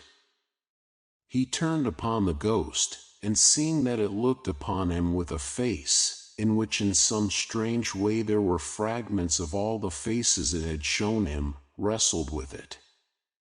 "Leave me! Take me back! Haunt me no longer!" In the struggle, if that can be called a struggle, in which the ghost with no visible resistance on its own part was undisturbed by any effort of its adversary, Scrooge observed that its light was burning high and bright, and dimly connecting that with its influence over him, he seized the extinguisher cap, and by a sudden action pressed it down upon its head. The spirit dropped beneath it, so that the extinguisher covered its whole form, but though Scrooge pressed it down with all his force, he could not hide the light, which streamed from under it, in an unbroken flood upon the ground. He was conscious of being exhausted, and overcome by an irresistible drowsiness, and, further, of being in his own bedroom. He gave the cap a parting squeeze, in which his hand relaxed, and had barely time to reel to bed, before he sank into a heavy sleep. Stave 3. The second of the three spirits. Awaking in the middle of a prodigiously tough snore, and sitting up in bed to get his thoughts together, Scrooge had no occasion to be told that the bell was again upon the stroke of 1. He felt that he was restored to consciousness in the right nick of time, for the especial purpose of holding a conference with the second messenger dispatched to him through Jacob Marley's intervention. But finding that he turned uncomfortably cold when he began to wonder which of his curtains this new spectre would draw back, he put them every one aside with his own hands, and lying down again, established a sharp lookout all round the bed. For he wished to challenge the spirit on the moment of its appearance, and did not wish to be taken by surprise and made nervous. Gentlemen of the free and easy sort, who plume themselves on being acquainted with a move or two, and being usually equal to the time of day, express the wide range of their capacity for adventure by observing that they are good for anything from pitch and toss to manslaughter, between which opposite extremes, no doubt, there lies a tolerably wide and comprehensive range of subjects. Without venturing for Scrooge quite as heartily as this, I don't mind calling on you to believe that he was ready for a good broad field of strange appearances, and that nothing between a baby and a rhinoceros would have astonished him very much. Now, being prepared for almost anything, he was not by any means prepared for nothing, and, consequently, when the bell struck 1, and no shape appeared, he was taken with a violent fit of trembling. 5 minutes, 10 minutes, a quarter of an hour went by, yet nothing came.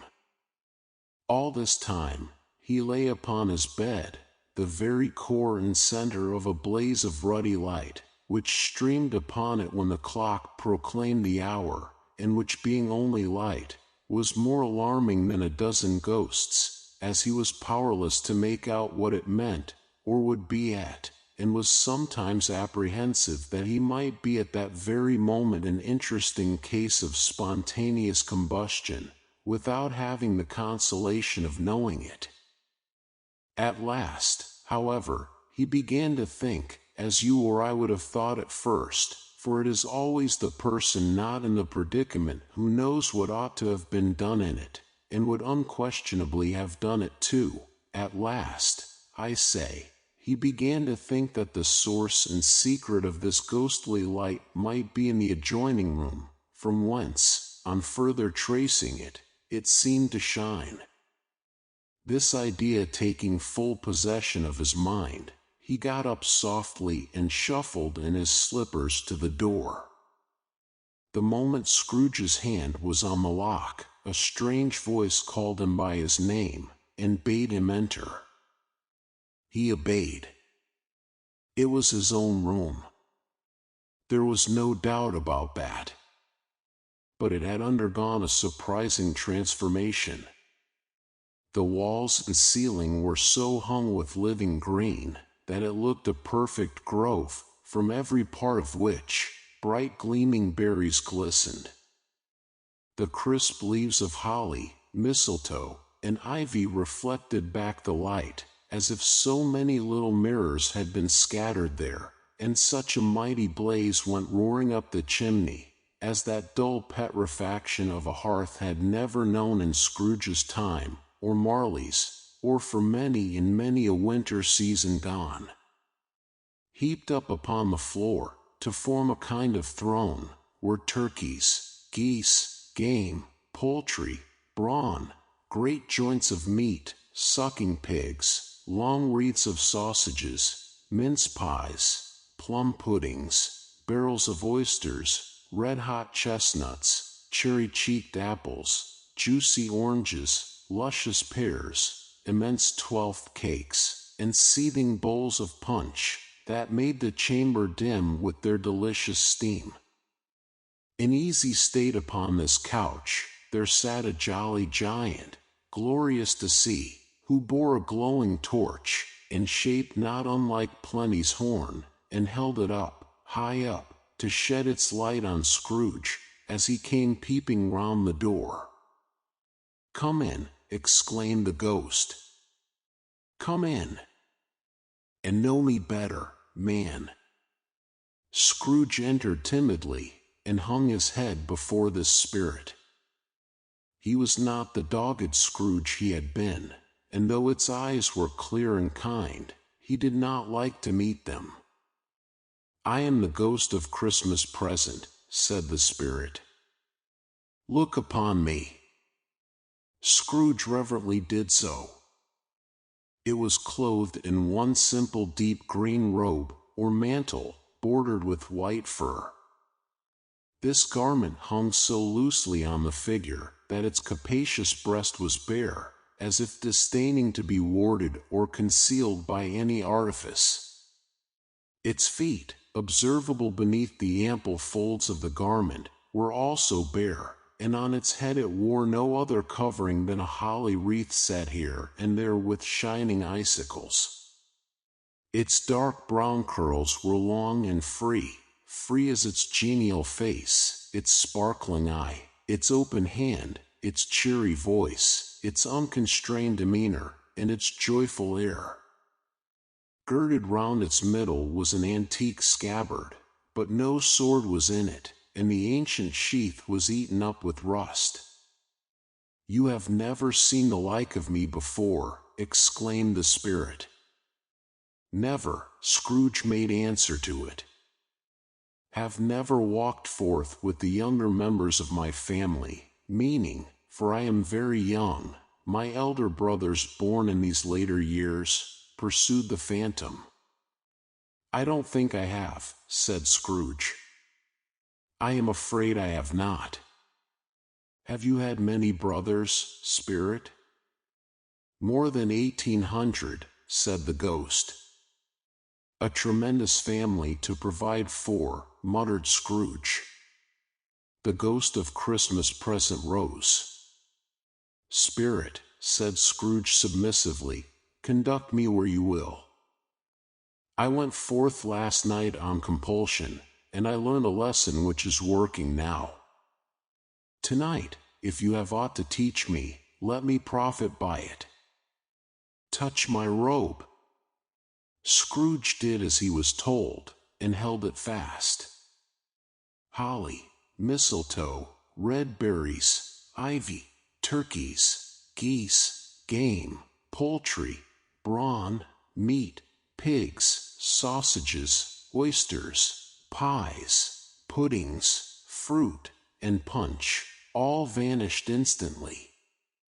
So did the room, the fire, the ruddy glow, the hour of night, and they stood in the city streets on Christmas morning, where, for the weather was severe, the people made a rough, but brisk and not unpleasant kind of music, in scraping the snow from the pavement in front of their dwellings, and from the tops of their houses, whence it was mad delight to the boys to see it come plumping down into the road below, and splitting into artificial little snowstorms.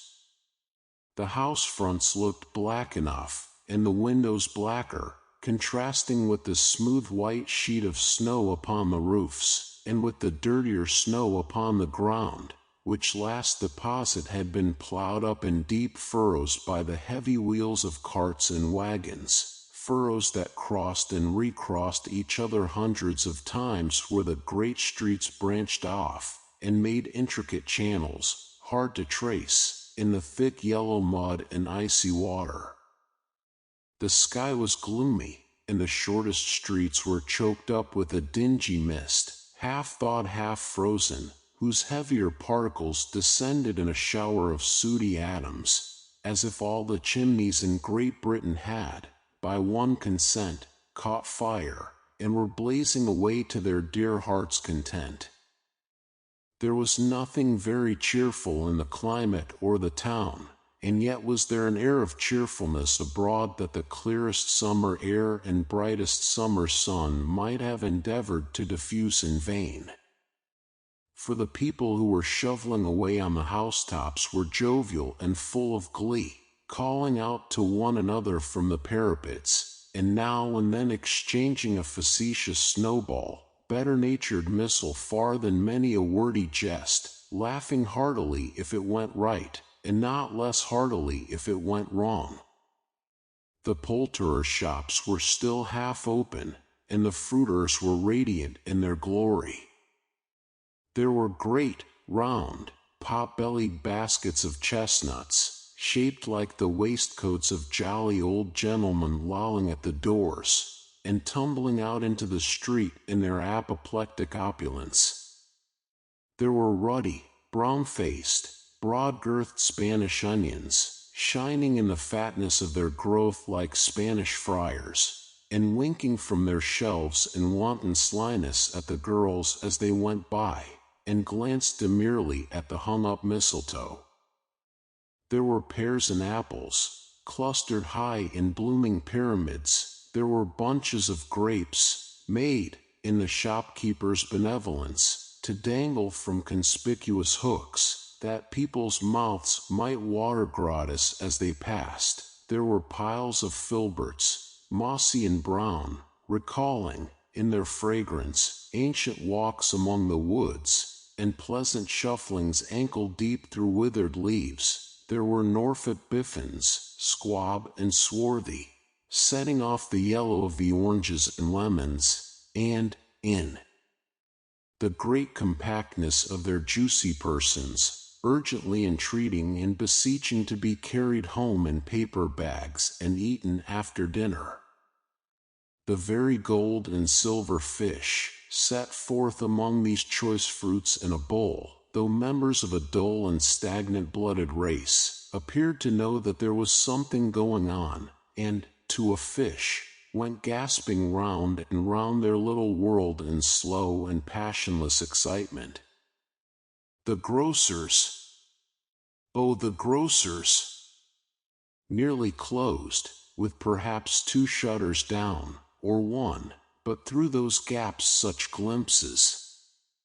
It was not alone that the scales descending on the counter made a merry sound, or that the twine and roller parted company so briskly, or that the canisters were rattled up and down like juggling tricks, or even that the blended scents of tea and coffee were so grateful to the nose, or even that the raisins were so plentiful and rare, the almonds so extremely white, the sticks of cinnamon so long and straight, the other spices so delicious, the candied fruits so caked and spotted with molten sugar as to make the coldest lookers-on feel faint and subsequently bilious.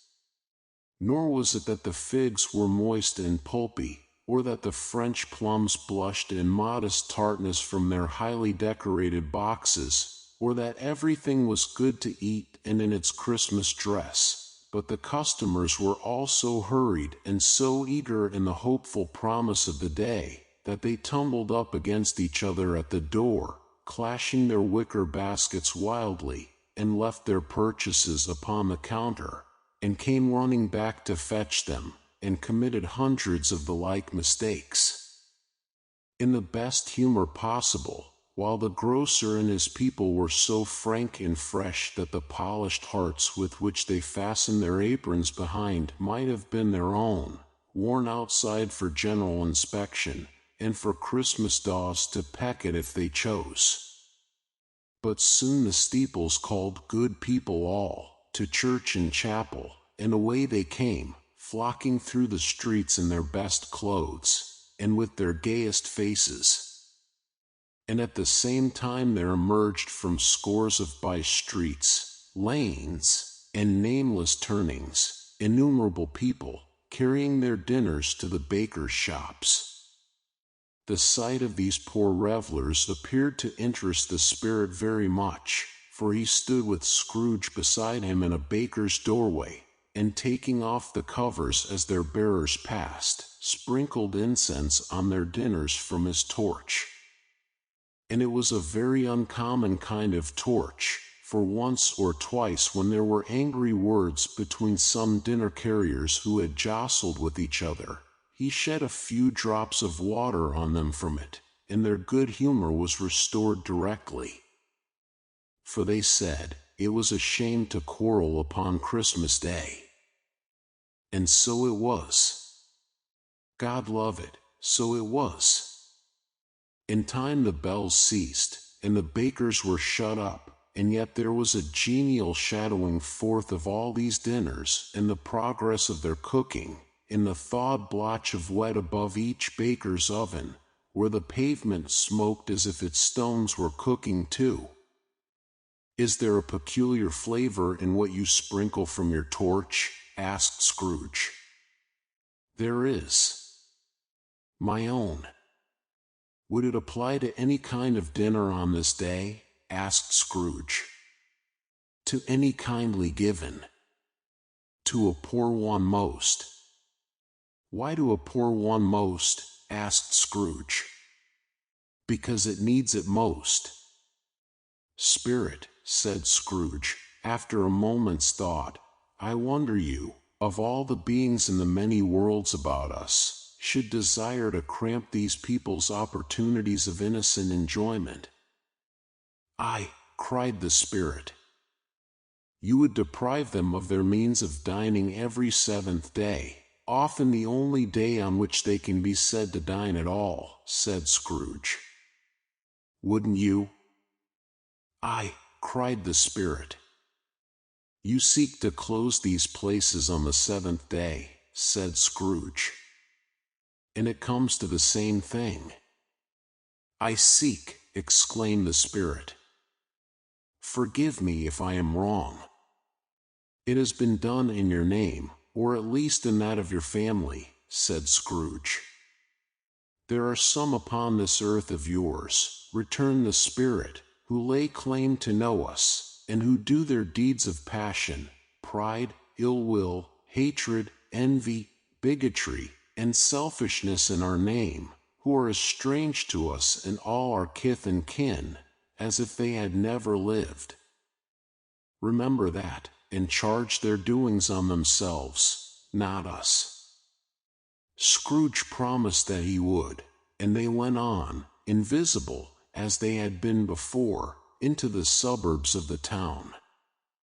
It was a remarkable quality of the ghost, which Scrooge had observed at the baker's, that notwithstanding his gigantic size, he could accommodate himself to any place with ease, and that he stood beneath a low roof quite as gracefully and like a supernatural creature as it was possible he could have done in any lofty hall. And perhaps it was the pleasure the good spirit had in showing off this power of his, or else it was his own kind, generous, hearty nature, and his sympathy with all poor men, that led him straight to Scrooge's clerks, for there he went, and took Scrooge with him, holding to his robe, and on the threshold of the door the spirit smiled, and stopped to bless Bob Cratchit's dwelling with the sprinklings of his torch. Think of that. Bob had but 15 bob a week himself, he pocketed on Saturdays but 15 copies of his Christian name, and yet the ghost of Christmas present blessed his four-roomed house.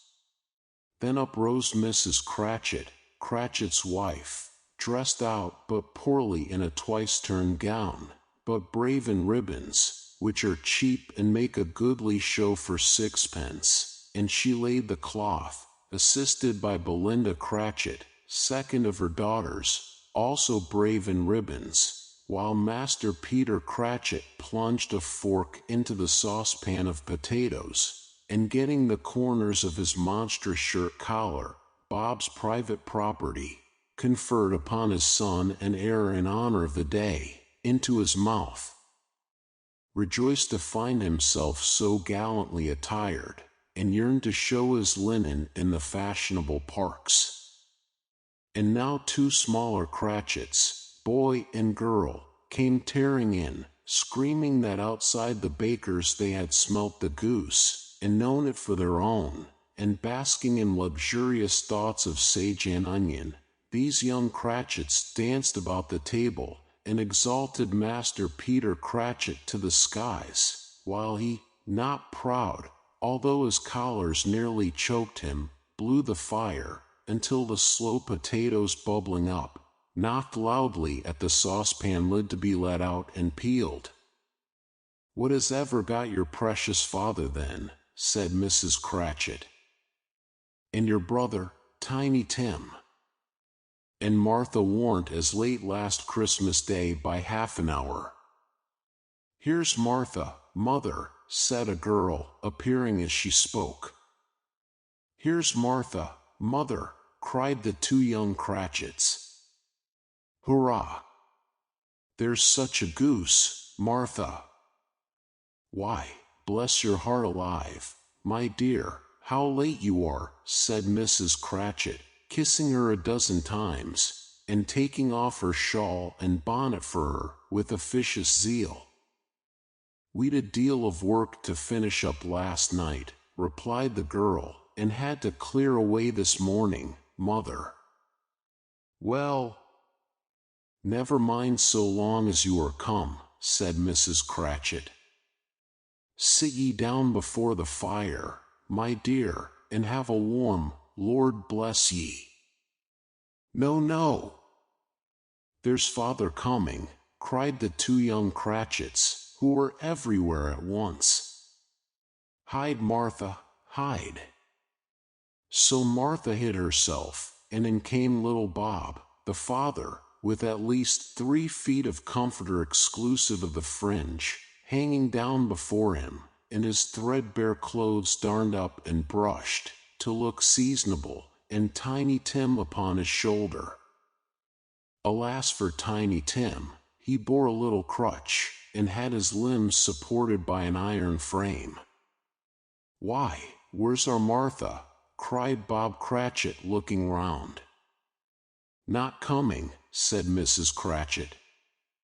"Not coming," said Bob, with a sudden declension in his high spirits, for he had been Tim's blood horse all the way from church, and had come home rampant. "Not coming upon Christmas Day." Martha didn't like to see him disappointed, if it were only in joke, so she came out prematurely from behind the closet door, and ran into his arms, while the two young Cratchits hustled Tiny Tim, and bore him off into the wash-house, that he might hear the pudding singing in the copper. "And how did little Tim behave?" asked Mrs. Cratchit, when she had rallied Bob on his credulity and Bob had hugged his daughter to his heart's content. "As good as gold," said Bob, "and better. Somehow he gets thoughtful sitting by himself so much, and thinks the strangest things you ever heard. He told me, coming home, that he hoped the people saw him in the church, because he was a cripple, and it might be pleasant to them to remember upon Christmas Day, who made lame beggars walk and blind men see." Bob's voice was tremulous when he told them this, and trembled more when he said that Tiny Tim was growing strong and hearty.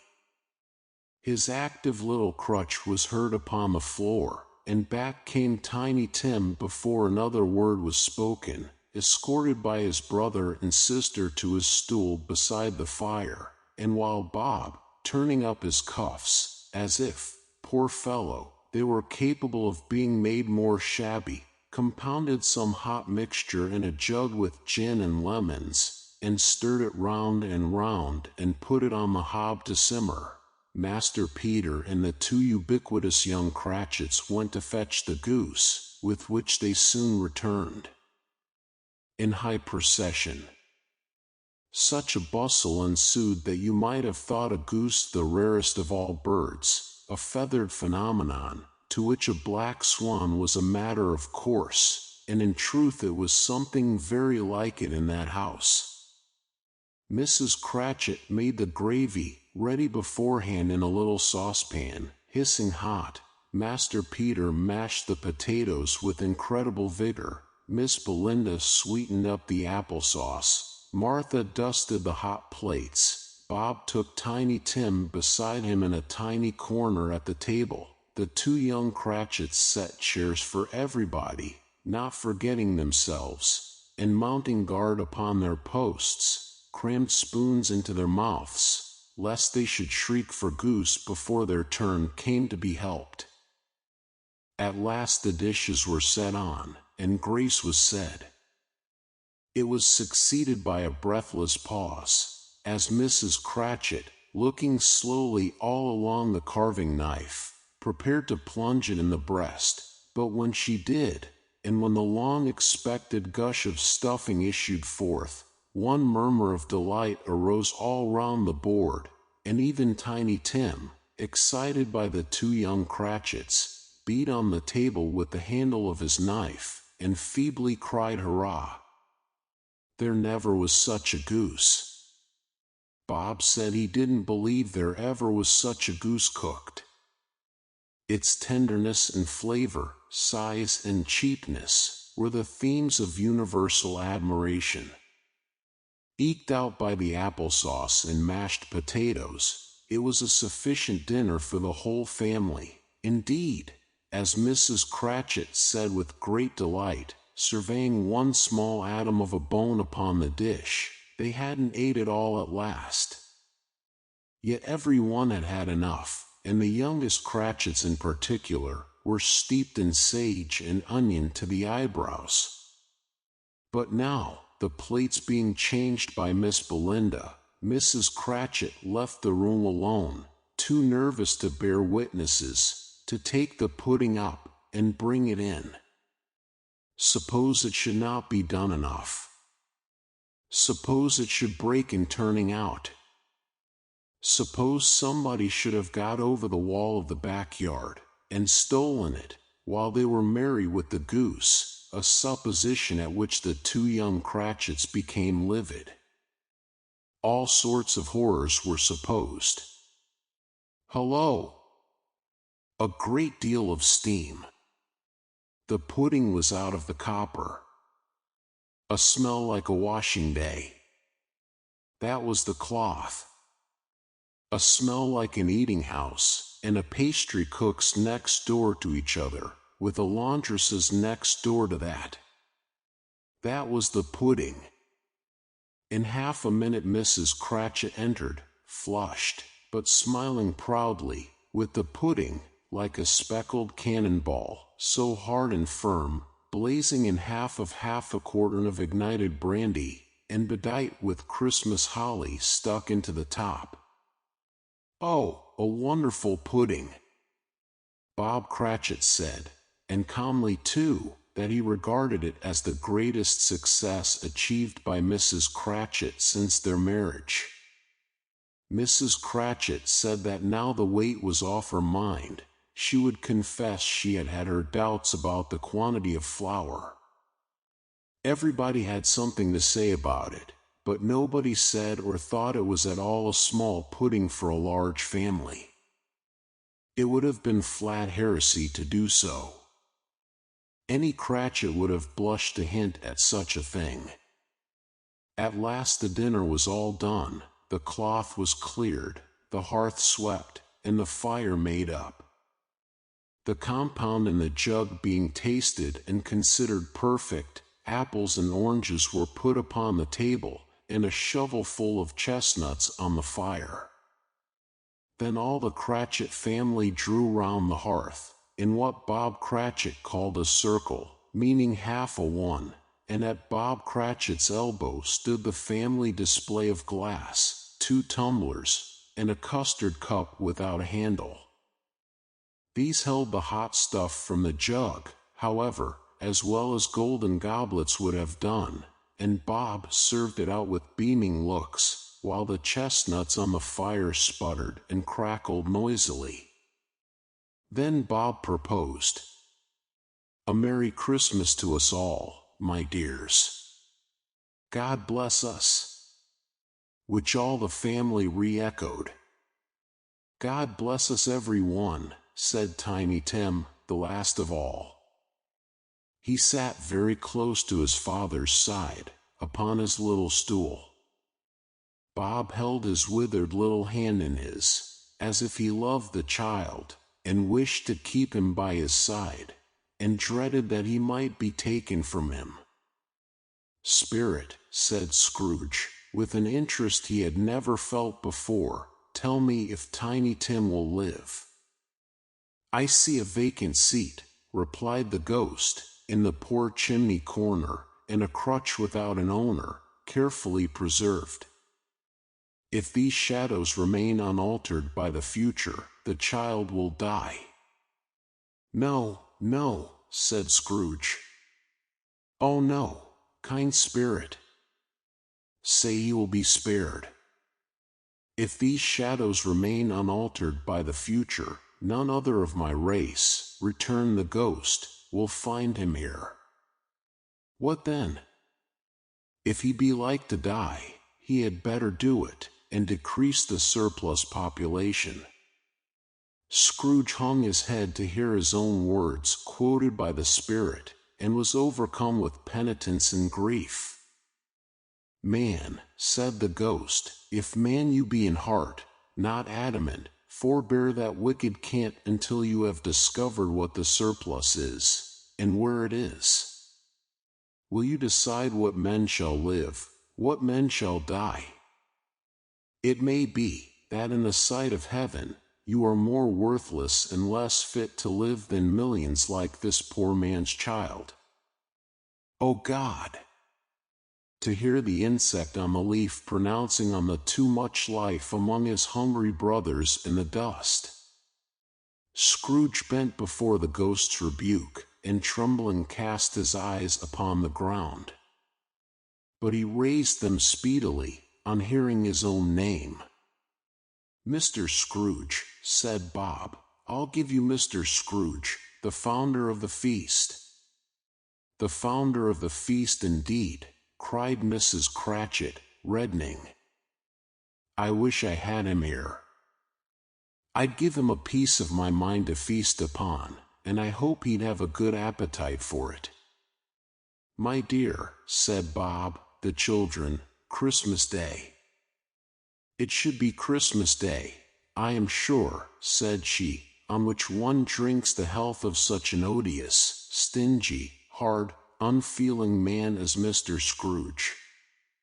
You know he is, Robert. Nobody knows it better than you do, poor fellow." "My dear," was Bob's mild answer, "Christmas Day." "I'll drink his health for your sake and the day's," said Mrs. Cratchit, "not for his. Long life to him. A Merry Christmas and a Happy New Year. He'll be very merry and very happy, I have no doubt." The children drank the toast after her. It was the first of their proceedings which had no heartiness in it. Tiny Tim drank it last of all, but he didn't care tuppence for it. Scrooge was the ogre of the family. The mention of his name cast a dark shadow on the party, which was not dispelled for full 5 minutes. After it had passed away, they were 10 times merrier than before, from the mere relief of Scrooge the Baleful being done with. Bob Cratchit told them how he had a situation in his eye for Master Peter, which would bring in, if obtained, full 5 and 6 weekly. The two young Cratchits laughed tremendously at the idea of Peter's being a man of business, and Peter himself looked thoughtfully at the fire from between his collars, as if he were deliberating what particular investments he should favor when he came into the receipt of that bewildering income. Martha, who was a poor apprentice at a milliner's, then told them what kind of work she had to do, and how many hours she worked at a stretch, and how she meant to lie abed tomorrow morning for a good long rest, tomorrow being a holiday she passed at home. Also how she had seen a countess and a lord some days before, and how the lord was much about as tall as Peter, at which Peter pulled up his collars so high that you couldn't have seen his head if you had been there. All this time the chestnuts and the jug went round and round, and by they had a song about a lost child traveling in the snow, from Tiny Tim, who had a plaintive little voice, and sang it very well indeed. There was nothing of high mark in this. They were not a handsome family, they were not well dressed, their shoes were far from being waterproof, their clothes were scanty, and Peter might have known, and very likely did, the inside of a pawnbroker's. But they were happy, grateful, pleased with one another, and contented with the time, and when they faded, and looked happier yet in the bright sprinklings of the Spirit's torch at parting, Scrooge had his eye upon them, and especially on Tiny Tim, until the last. By this time it was getting dark, and snowing pretty heavily, and as Scrooge and the Spirit went along the streets, the brightness of the roaring fires in kitchens, parlors, and all sorts of rooms, was wonderful.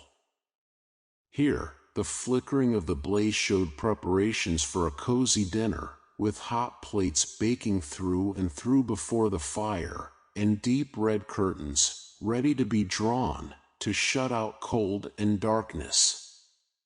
There, all the children of the house were running out into the snow to meet their married sisters, brothers, cousins, uncles, aunts, and be the first to greet them. Here, again, were shadows on the window blind of guests assembling, and there a group of handsome girls, all hooded and fur-booted, and all chattering at once, tripped lightly off to some near neighbor's house, where, upon the single man who saw them enter, artful witches, well they knew it, in a glow.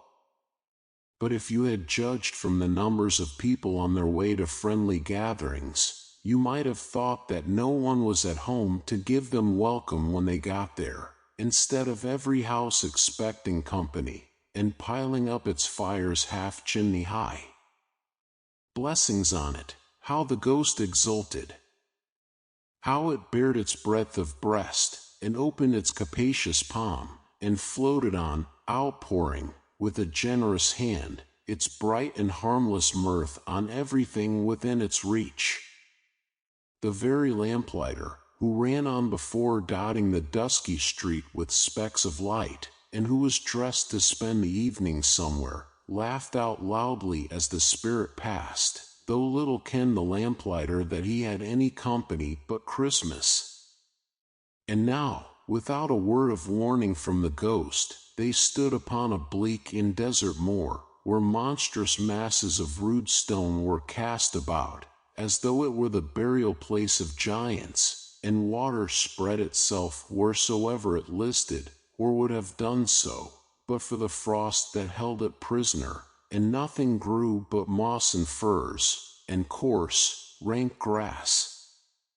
Down in the west the setting sun had left a streak of fiery red, which glared upon the desolation for an instant, like a sullen eye, and frowning lower, lower yet, was lost in the thick gloom of darkest night. "What place is this?" asked Scrooge. "A place where miners live, who labor in the bowels of the earth," returned the spirit. "But they know me. See!" A light shone from the window of a hut, and swiftly they advanced towards it. Passing through the wall of mud and stone, they found a cheerful company assembled round a glowing fire. An old man and woman, with their children and their children's children, and another generation beyond that, all decked out gaily in their holiday attire. The old man, in a voice that seldom rose above the howling of the wind upon the barren waste, was singing them a Christmas song. It had been a very old song when he was a boy, and from time to time they all joined in the chorus. So surely as they raised their voices, the old man got quite blithe and loud, and so surely as they stopped, his vigor sank again. The spirit did not tarry here, but bade Scrooge hold his robe, and passing on above the moor, sped whither? Not to see? To see. To Scrooge's horror, looking back, he saw the last of the land, a frightful range of rocks, behind them, and his ears were deafened by the thundering of water, as it rolled, and roared, and raged among the dreadful caverns it had worn, and fiercely tried to undermine the earth. Built upon a dismal reef of sunken rocks, some league or so from shore, on which the waters chafed and dashed, the wild year through, there stood a solitary lighthouse. Great heaps of seaweed clung to its base, and storm-birds, born of the wind one might suppose, as seaweed of the water, rose and fell about it, like the waves they skimmed. But even here, two men who watched the light had made a fire, that through the loophole in the thick stone wall shed out a ray of brightness on the awful sea. Joining their horny hands over the rough table at which they sat, they wished each other Merry Christmas in their can of grog, and one of them, the elder, too, with his face all damaged and scarred with hard weather, as the figurehead of an old ship might be, struck up a sturdy song that was like a gale in itself. Again the ghost sped on, above the black and heaving sea, on, until, being far away, as he told Scrooge, from any shore, they lighted on a ship. They stood beside the helmsman at the wheel, the lookout in the bow, the officers who had the watch, dark, ghostly figures in their several stations, but every man among them hummed a Christmas tune, or had a Christmas thought, or spoke below his breath to his companion of some bygone Christmas day, with homeward hopes belonging to it. And every man on board, waking or sleeping, good or bad, had had a kinder word for another on that day than on any day in the year, and had shared to some extent in its festivities, and had remembered those he cared for at a distance, and had known that they delighted to remember him.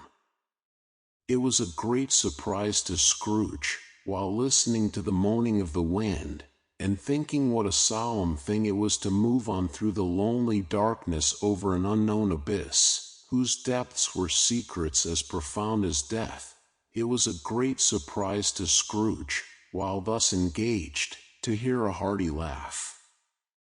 It was a much greater surprise to Scrooge to recognize it as his own nephew's, and to find himself in a bright, dry, gleaming room, with the spirit standing smiling by his side, and looking at that same nephew with approving affability. "Ha, ha," laughed Scrooge's nephew. "Ha, ha, ha. If you should happen, by any unlikely chance, to know a man more blessed in a laugh than Scrooge's nephew, all I can say is, I should like to know him too.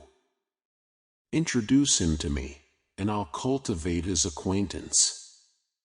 It is a fair, even-handed, noble adjustment of things, that while there is infection and disease and sorrow, there is nothing in the world so irresistibly contagious as laughter and good humor.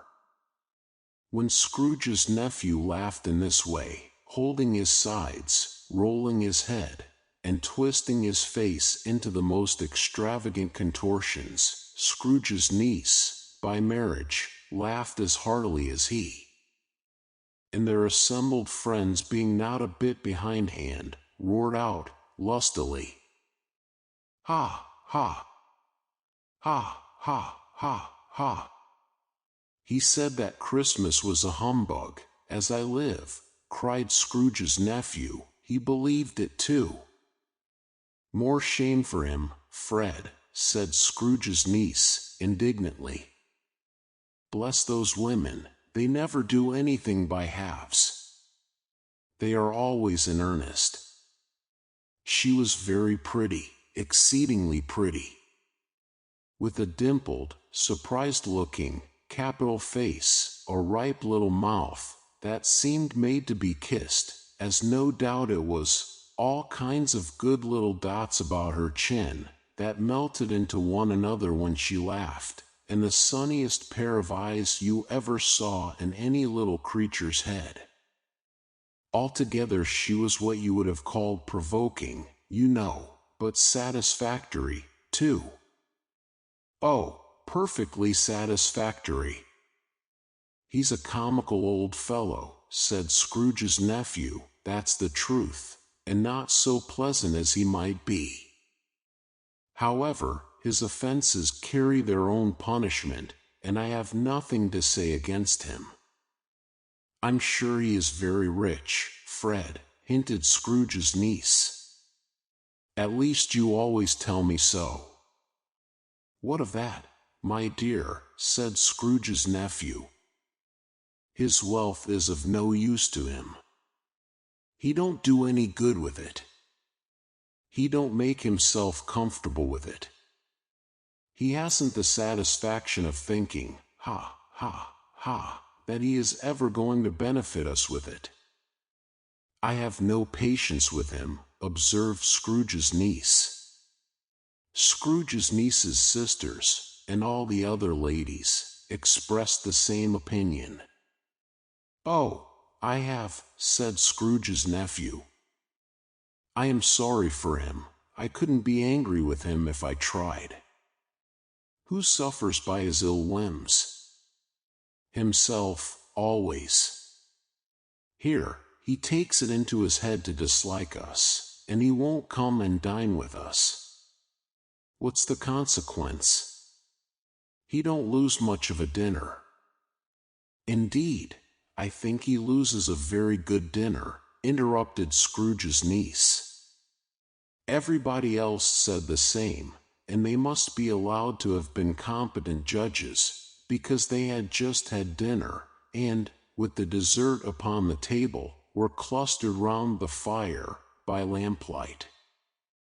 "Well, I am very glad to hear it," said Scrooge's nephew, "because I haven't any great faith in these young housekeepers. What do you say, Topper?" Topper had clearly got his eye upon one of Scrooge's niece's sisters, for he answered that a bachelor was a wretched outcast, who had no right to express an opinion on the subject. Whereat Scrooge's niece's sister, the plump one with the lace tucker, not the one with the roses, blushed. "Do go on, Fred," said Scrooge's niece, clapping her hands. "He never finishes what he begins to say. He is such a ridiculous fellow." Scrooge's nephew reveled in another laugh, and as it was impossible to keep the infection off, though the plump sister tried hard to do it with aromatic vinegar, his example was unanimously followed. "I was only going to say," said Scrooge's nephew, "that the consequence of his taking a dislike to us, and not making merry with us, is, as I think, that he loses some pleasant moments, which could do him no harm." I am sure he loses pleasanter companions than he can find in his own thoughts, either in his moldy old office or his dusty chambers. I mean to give him the same chance every year, whether he likes it or not, for I pity him. He may rail at Christmas till he dies, but he can't help thinking better of it. I defy him, if he finds me going there, in good temper, year after year, and saying, "Uncle Scrooge, how are you?" If it only puts him in the vein to leave his poor clerk £50, that's something, and I think I shook him yesterday. It was their turn to laugh now, at the notion of his shaking Scrooge. But being thoroughly good-natured, and not much caring what they laughed at, so that they laughed at any rate, he encouraged them in their merriment, and passed the bottle, joyously. After tea, they had some music. For they were a musical family, and knew what they were about, when they sung a glee or catch, I can assure you, especially Topper, who could growl away in the bass like a good one, and never swell the large veins in his forehead, or get red in the face over it. Scrooge's niece played well upon the harp, and played among other tunes a simple little air, a mere nothing, you might learn to whistle it in 2 minutes, which had been familiar to the child who fetched Scrooge from the boarding school, as he had been reminded by the ghost of Christmas past.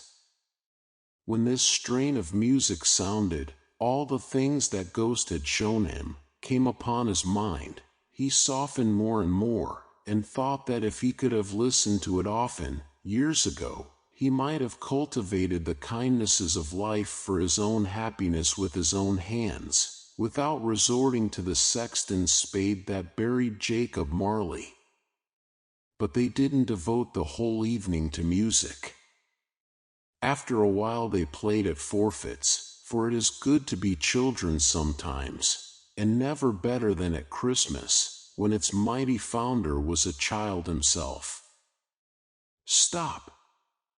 There was first a game at blind man's buff. Of course there was. And I no more believe Topper was really blind than I believe he had eyes in his boots.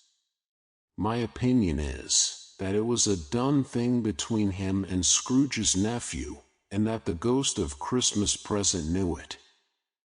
The way he went after that plump sister in the lace tucker was an outrage on the credulity of human nature.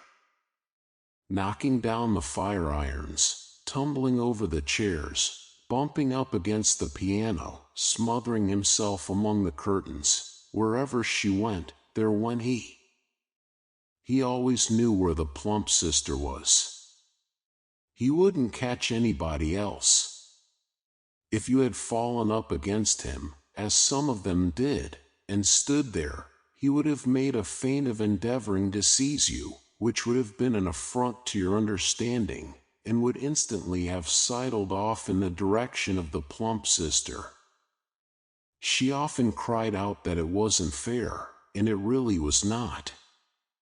But when at last he caught her, when, in spite of all her silken rustlings, and her rapid flutterings past him, he got her into a corner whence there was no escape, then his conduct was the most execrable. For his pretending not to know her, his pretending that it was necessary to touch her headdress, and further to assure himself of her identity by pressing a certain ring upon her finger, and a certain chain about her neck, was vile, monstrous. No doubt she told him her opinion of it, when, another blind man being in office, they were so very confidential together, behind the curtains. Scrooge's niece was not one of the blind man's buff party, but was made comfortable with a large chair and a footstool, in a snug corner, where the ghost and Scrooge were close behind her. But she joined in the forfeits, and loved her love to admiration with all the letters of the alphabet. Likewise at the game of how, when, and where, she was very great, and to the secret joy of Scrooge's nephew, beat her sisters hollow, though they were sharp girls too, as Topper could have told you. There might have been 20 people there, young and old, but they all played, and so did Scrooge, for, wholly forgetting in the interest he had in what was going on, that his voice made no sound in their ears, he sometimes came out with his guess quite loud, and very often guessed right, too, for the sharpest needle, best Whitechapel, warranted not to cut in the eye, was not sharper than Scrooge, blunt as he took it in his head to be. The ghost was greatly pleased to find him in this mood, and looked upon him with such favor that he begged like a boy to be allowed to stay until the guests departed. But this the spirit said could not be done. "Here's a new game," said Scrooge. "1 half-hour, spirit, only one." It was a game called Yes and No, where Scrooge's nephew had to think of something, and the rest must find out what, he only answering to their questions yes or no as the case was. The brisk fire of questioning to which he was exposed elicited from him that he was thinking of an animal, a live animal, rather a disagreeable animal, a savage animal, an animal that growled and grunted sometimes, and talked sometimes, and lived in London, and walked about the streets, and wasn't made a show of, and wasn't led by anybody, and didn't live in a menagerie, and was never killed in a market, and was not a horse, or an ass, or a cow, or a bull, or a tiger, or a dog, or a pig, or a cat, or a bear. At every fresh question that was put to him, this nephew burst into a fresh roar of laughter, and was so inexpressibly tickled that he was obliged to get up off the sofa and stamp. At last the plump sister, falling into a similar state, cried out, "I have found it out. I know what it is, Fred. I know what it is." "What is it?" cried Fred. "It's your Uncle Scrooge." Which it certainly was. Admiration was the universal sentiment, though some objected that the reply to "Is it a bear?" ought to have been yes, inasmuch as an answer in the negative was sufficient to have diverted their thoughts from Mr. Scrooge, supposing they had ever had any tendency that way. "He has given us plenty of merriment, I am sure," said Fred, "and it would be ungrateful not to drink his health. Here is a glass of mulled wine ready to our hand at the moment, and I say, Uncle Scrooge." "Well, Uncle Scrooge," they cried. "A Merry Christmas and a Happy New Year to the old man, whatever he is," said Scrooge's nephew. "He wouldn't take it from me, but may he have it, nevertheless." Uncle Scrooge. Uncle Scrooge had imperceptibly become so gay and light of heart that he would have pledged the unconscious company in return, and thanked them in an inaudible speech, if the ghost had given him time. But the whole scene passed off in the breath of the last words spoken by his nephew, and he and the spirit were again upon their travels.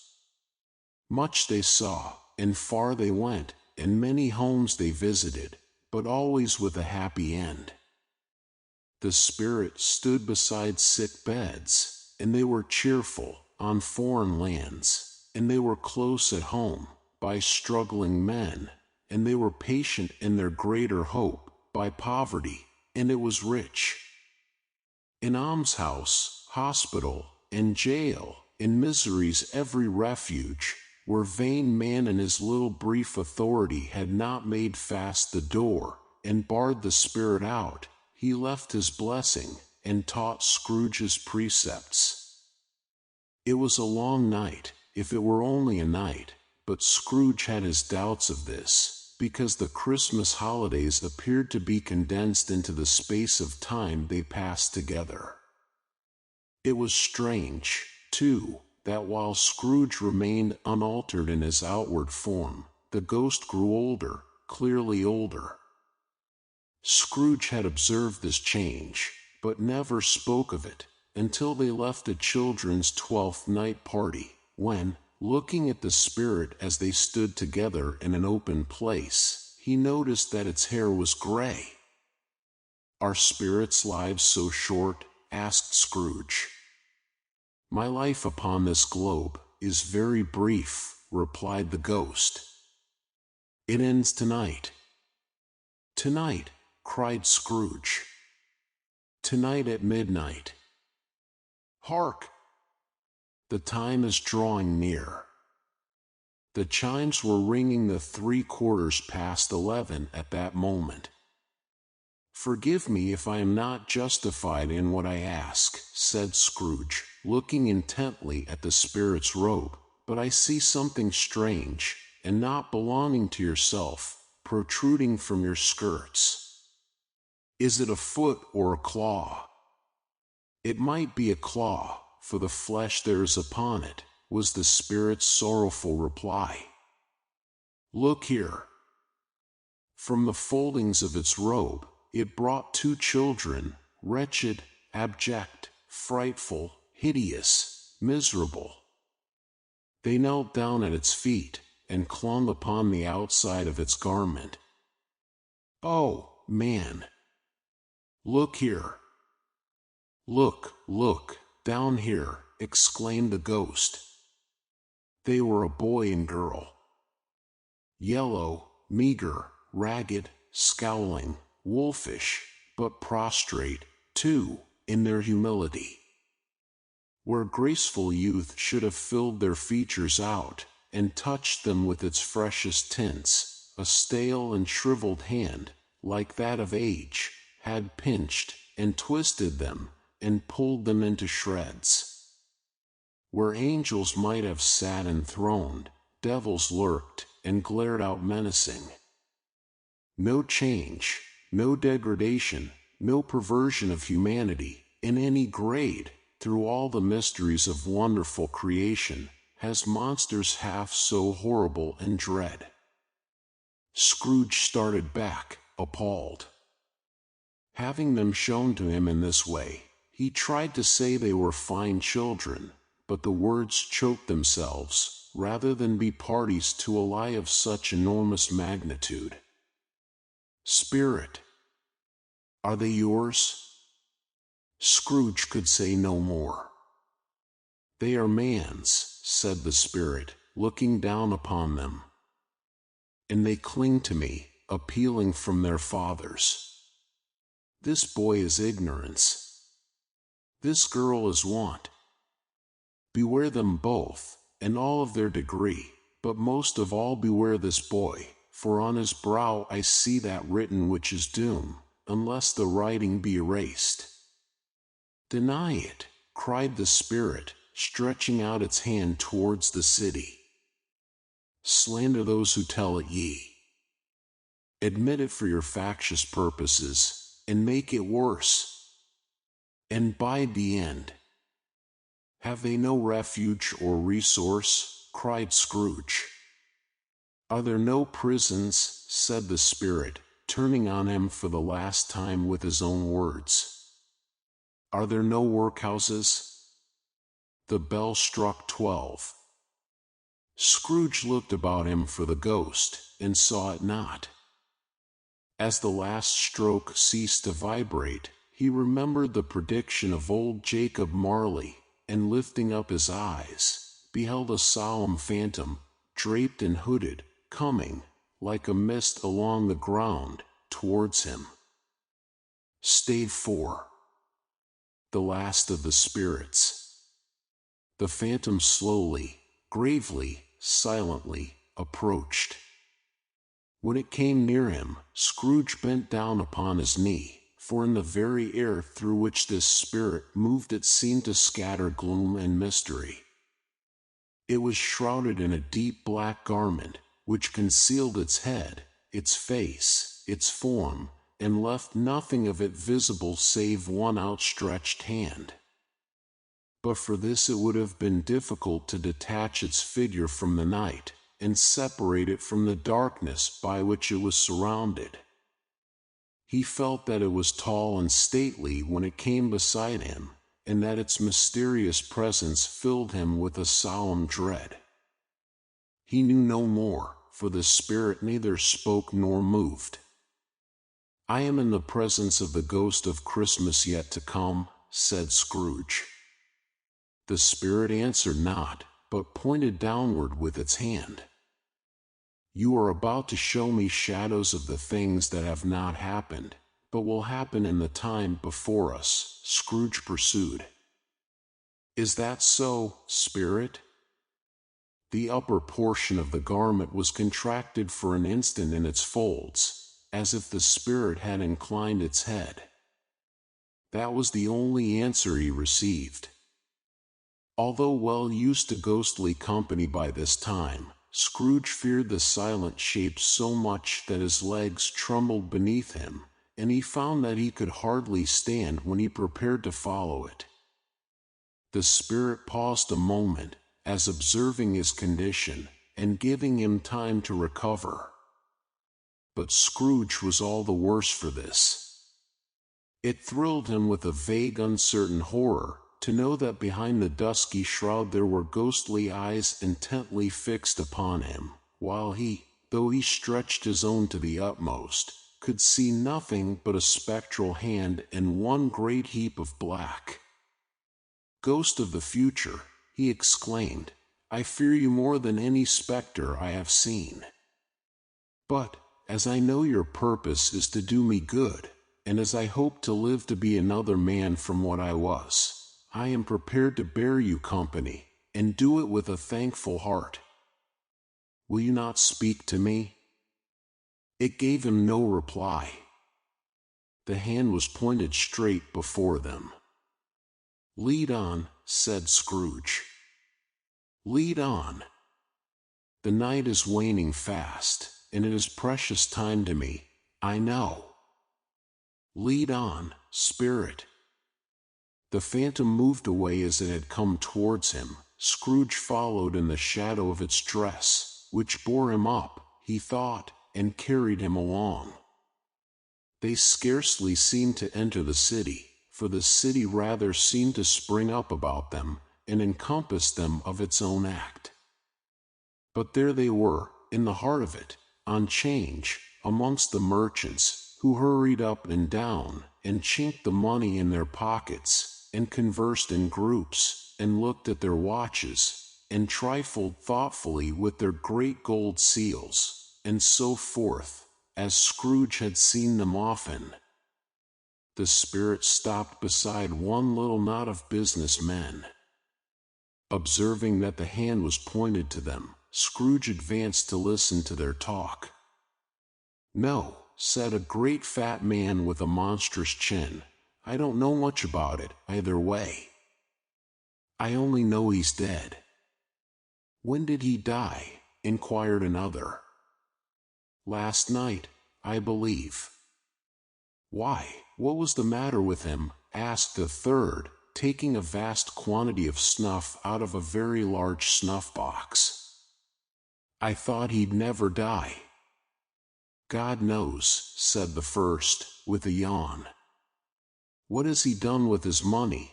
asked a red-faced gentleman with a pendulous excrescence on the end of his nose, that shook like the gills of a turkey cock.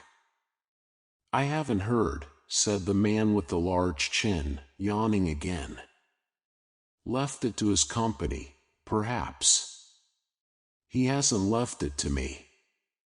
"That's all no." This pleasantry was received with a general laugh.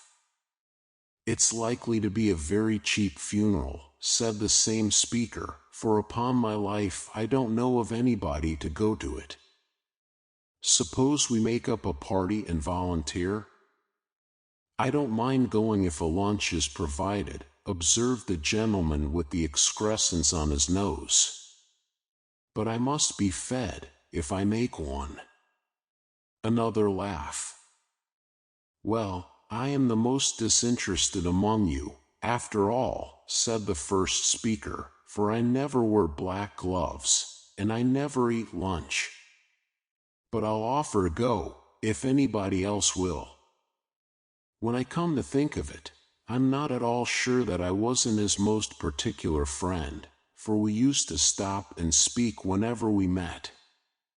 Bye, bye." Speakers and listeners strolled away, and mixed with other groups.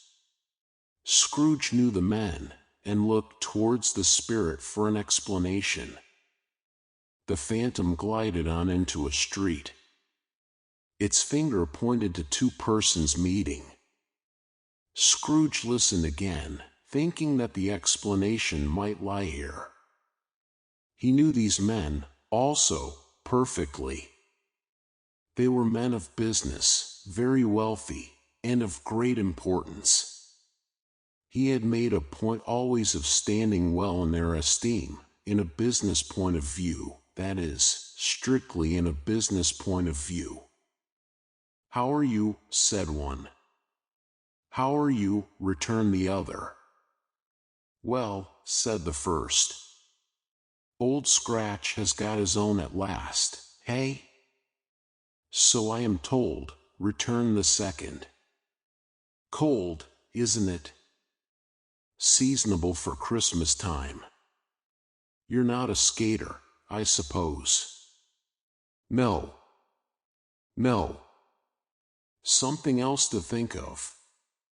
Good morning." Not another word. That was their meeting, their conversation, and their parting. Scrooge was at first inclined to be surprised that the spirit should attach importance to conversations apparently so trivial, but feeling assured that they must have some hidden purpose, he set himself to consider what it was likely to be. They could scarcely be supposed to have any bearing on the death of Jacob, his old partner, for that was past, and this ghost's province was the future. Nor could he think of anyone immediately connected with himself, to whom he could apply them. But nothing doubting that to whomsoever they applied they had some latent moral for his own improvement, he resolved to treasure up every word he heard, and everything he saw, and especially to observe the shadow of himself when it appeared. For he had an expectation that the conduct of his future self would give him the clue he missed, and would render the solution of these riddles easy. He looked about in that very place for his own image, but another man stood in his accustomed corner, and though the clock pointed to his usual time of day for being there, he saw no likeness of himself among the multitudes that poured in through the porch. It gave him little surprise, however, for he had been revolving in his mind a change of life, and thought and hoped he saw his new-born resolutions carried out in this. Quiet and dark, beside him stood the phantom, with its outstretched hand.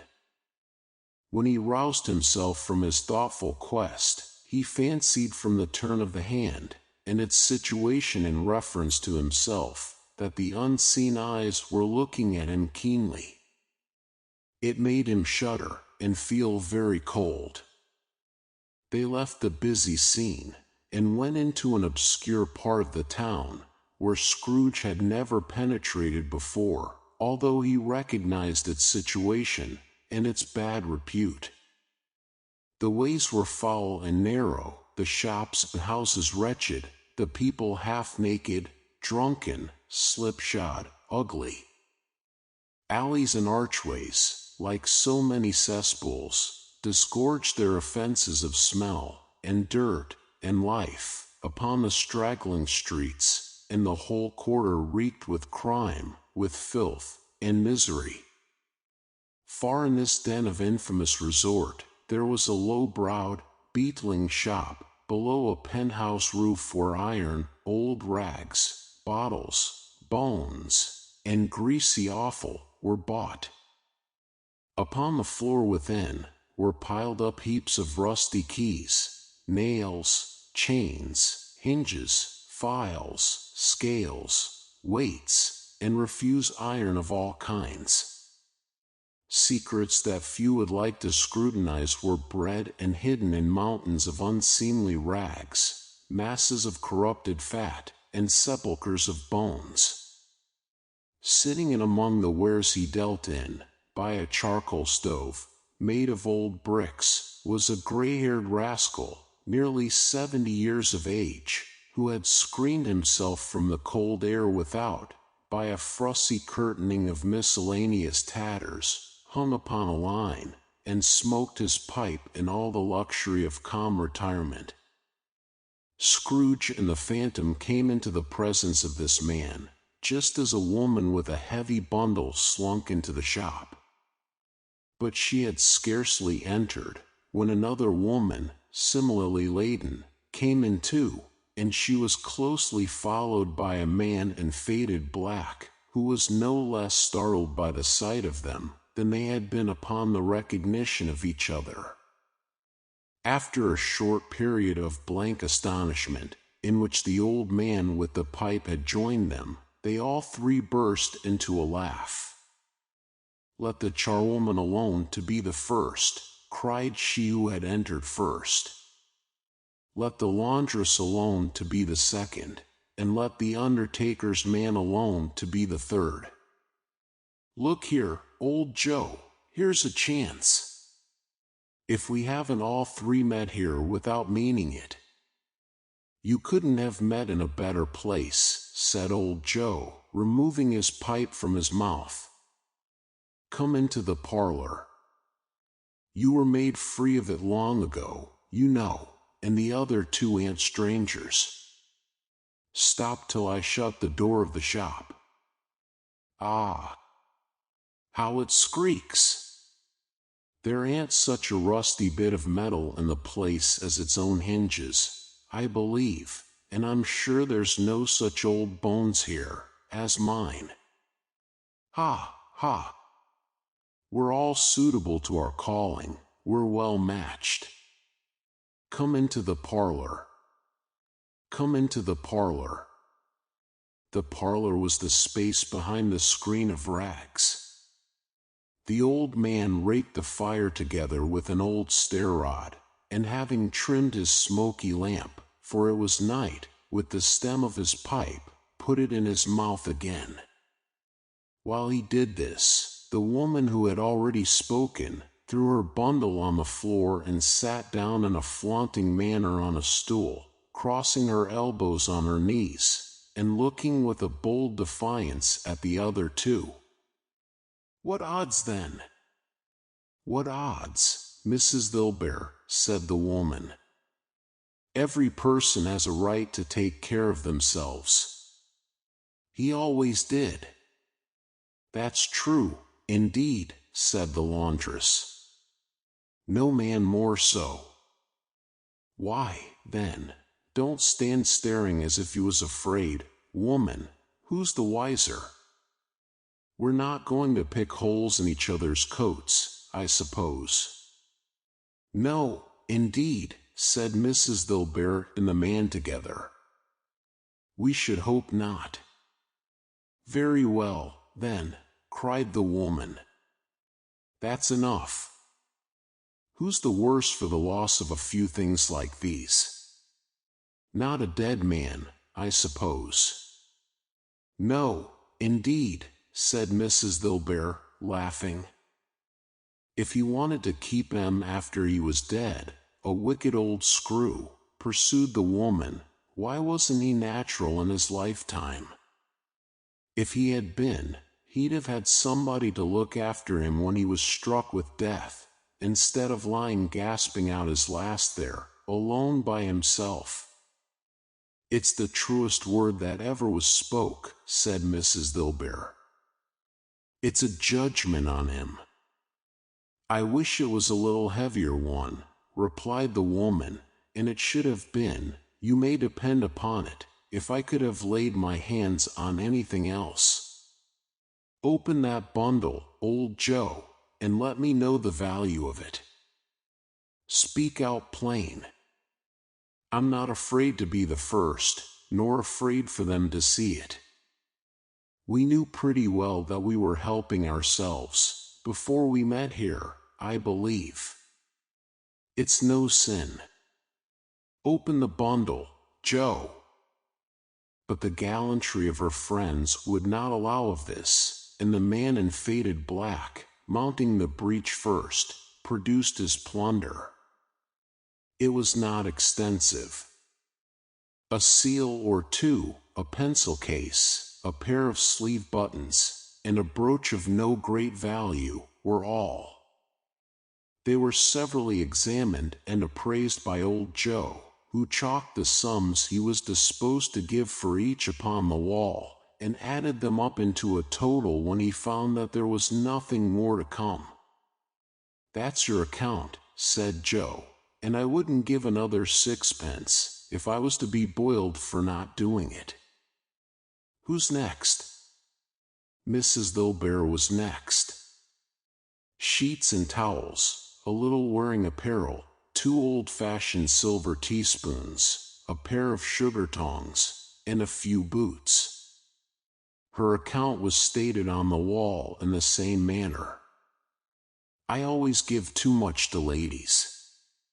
It's a weakness of mine, and that's the way I ruin myself," said old Joe. "That's your account. If you asked me for another penny, and made it an open question, I'd repent of being so liberal, and knock off half a crown." "And now undo my bundle, Joe," said the first woman. Joe went down on his knees for the greater convenience of opening it, and having unfastened a great many knots, dragged out a large and heavy roll of some dark stuff. "What do you call this?" said Joe. "Bed curtains." "Ah," returned the woman, laughing and leaning forward on her crossed arms. "Bed curtains. You don't mean to say you took 'em down, rings and all, with him lying there?" said Joe. "Yes, I do," replied the woman. "Why not?" "You were born to make your fortune," said Joe, "and you'll certainly do it." "I certainly shan't hold my hand, when I can get anything in it by reaching it out, for the sake of such a man as he was, I promise you, Joe," returned the woman coolly. "Don't drop that oil upon the blankets, now." "His blankets?" asked Joe. "Whose else's do you think?" replied the woman. "He isn't likely to take cold without 'em, I dare say. I hope he didn't die of anything catching." Said old Joe, stopping in his work and looking up. "Don't you be afraid of that," returned the woman. "I ain't so fond of his company that I'd loiter about him for such things, if he did." "Ah, you may look through that shirt till your eyes ache, but you won't find a hole in it, nor a threadbare place. It's the best he had, and a fine one too. They'd have wasted it, if it hadn't been for me." "What do you call wasting of it?" asked old Joe. "Putting it on him to be buried in, to be sure," replied the woman with a laugh. "Somebody was fool enough to do it, but I took it off again. If calico ain't good enough for such a purpose, it isn't good enough for anything. It's quite as becoming to the body. He can't look uglier than he did in that one." Scrooge listened to this dialogue in horror. As they sat grouped about their spoil, in the scanty light afforded by the old man's lamp, he viewed them with a detestation and disgust, which could hardly have been greater, though they had been obscene demons, marketing the corpse itself. "Ha, ha," laughed the same woman, when old Joe, producing a flannel bag with money in it, told out their several gains upon the ground. "This is the end of it, you see." He frightened everyone away from him when he was alive, to profit us when he was dead. Ha, ha, ha! Spirit, said Scrooge, shuddering from head to foot. I see, I see. The case of this unhappy man might be my own. My life tends that way, now. Merciful heaven, what is this? He recoiled in terror, for the scene had changed, and now he almost touched a bed, a bare, uncurtained bed, on which, beneath a ragged sheet, there lay a something covered up, which, though it was dumb, announced itself in awful language. The room was very dark, too dark to be observed with any accuracy, though Scrooge glanced round it in obedience to a secret impulse, anxious to know what kind of room it was. A pale light, rising in the outer air, fell straight upon the bed, and on it, plundered and bereft, unwatched, unwept, uncared for, was the body of this man. Scrooge glanced towards the phantom. Its steady hand was pointed to the head. The cover was so carelessly adjusted that the slightest raising of it, the motion of a finger upon Scrooge's part, would have disclosed the face. He thought of it, felt how easy it would be to do, and longed to do it, but had no more power to withdraw the veil than to dismiss the spectre at his side. O cold, cold, rigid, dreadful death, set up thine altar here, and dress it with such terrors as thou hast at thy command, for this is thy dominion. But of the loved, revered, and honored head, thou canst not turn one hair to thy dread purposes, or make one feature odious. It is not that the hand is heavy and will fall down when released. It is not that the heart and pulse are still, but that the hand was open, generous, and true, the heart brave, warm, and tender, and the pulse a man's. Strike, shadow, strike, and see his good deeds springing from the wound, to sow the world with life immortal. No voice pronounced these words in Scrooge's ears, and yet he heard them when he looked upon the bed. He thought, if this man could be raised up now, what would be his foremost thoughts? Avarice, hard dealing, griping cares? They have brought him to a rich end, truly. He lay, in the dark empty house, with not a man, a woman, or a child, to say he was kind to me in this or that, and for the memory of one kind word I will be kind to him. A cat was tearing at the door, and there was a sound of gnawing rats beneath the hearthstone. What they wanted in the room of death, and why they were so restless and disturbed, Scrooge did not dare to think. Spirit, he said, this is a fearful place. In leaving it, I shall not leave its lesson, trust me. Let us go. Still the ghost pointed with an unmoved finger to the head. I understand you, Scrooge returned, and I would do it, if I could. But I have not the power, Spirit. I have not the power. Again it seemed to look upon him. If there is any person in the town who feels emotion caused by this man's death, said Scrooge quite agonized, show that person to me, Spirit, I beseech you. The phantom spread its dark robe before him for a moment, like a wing, and withdrawing it, revealed a room by daylight, where a mother and her children were.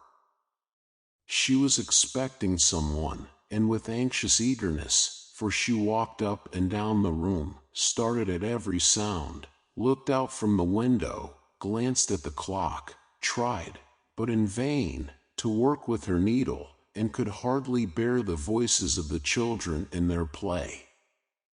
At length the long-expected knock was heard. She hurried to the door, and met her husband, a man whose face was careworn and depressed, though he was young. There was a remarkable expression in it now, a kind of serious delight of which he felt ashamed, and which he struggled to repress. He sat down to the dinner that had been hoarding for him by the fire, and when she asked him faintly what news, which was not until after a long silence, he appeared embarrassed how to answer. "Is it good," she said, "or bad?" "To help him." "Bad," he answered. "We are quite ruined." "No. There is hope yet, Caroline." "If he relents," she said, amazed, "there is. Nothing is past hope, if such a miracle has happened."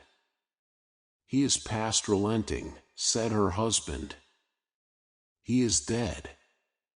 She was a mild and patient creature if her face spoke truth, but she was thankful in her soul to hear it, and she said so, with clasped hands.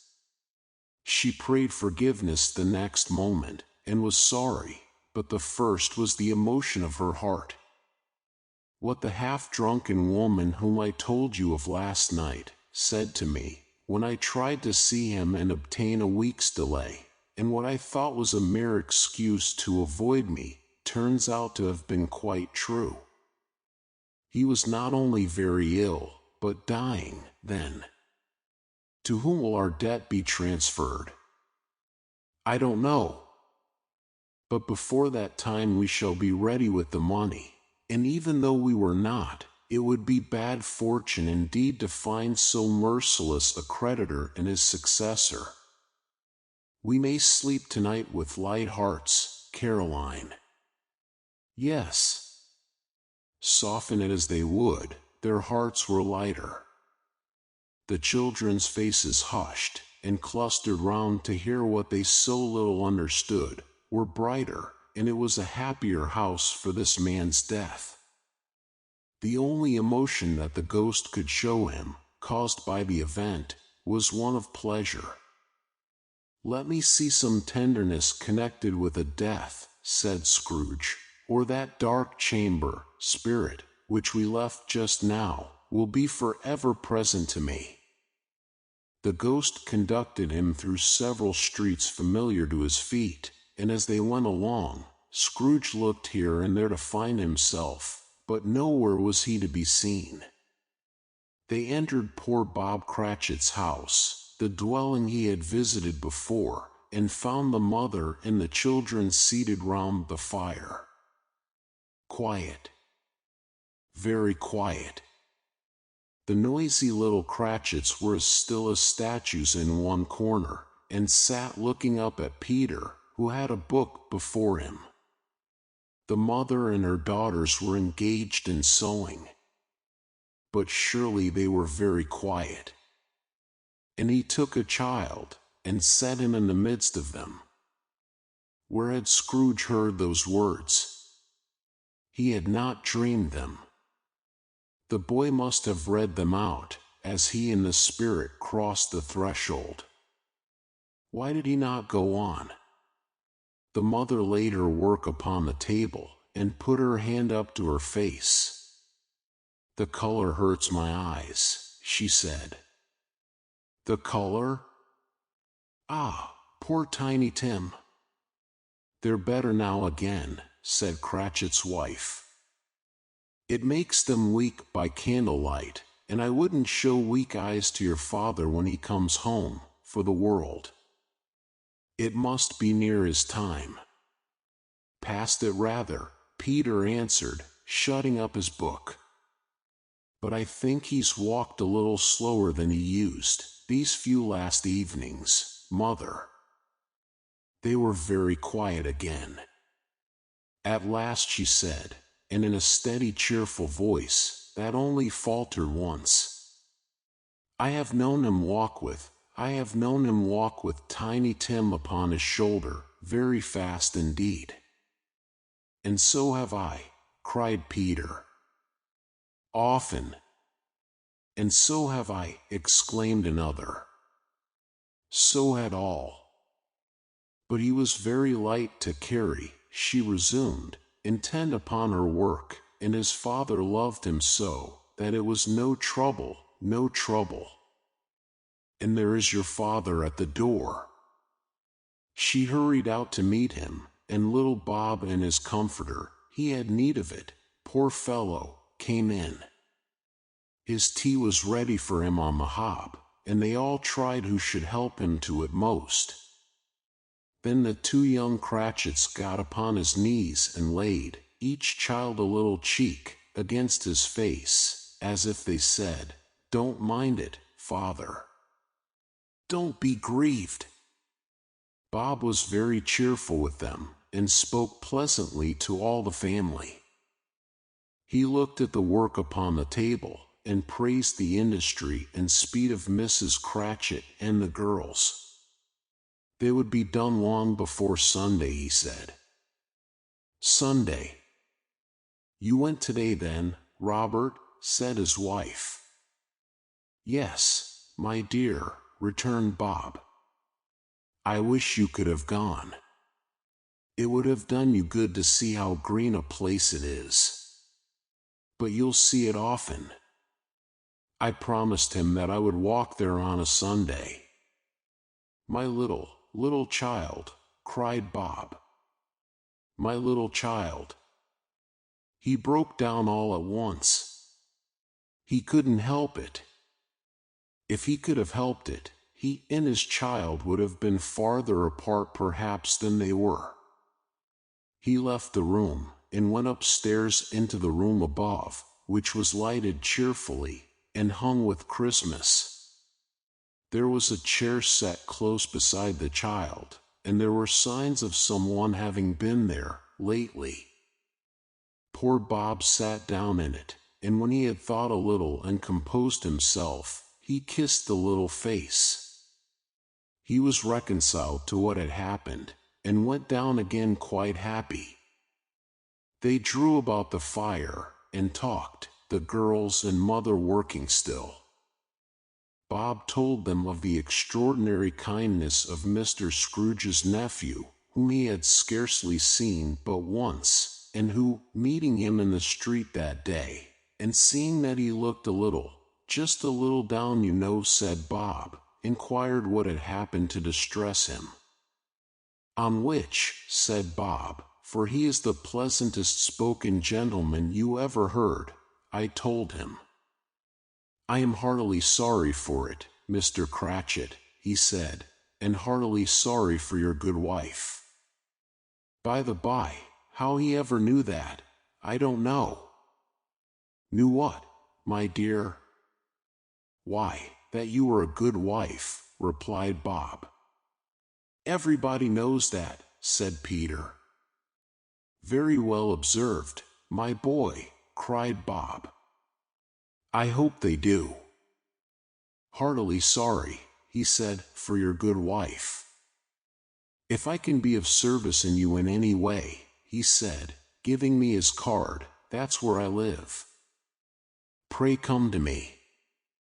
Now, it wasn't, cried Bob, for the sake of anything he might be able to do for us, so much as for his kind way, that this was quite delightful.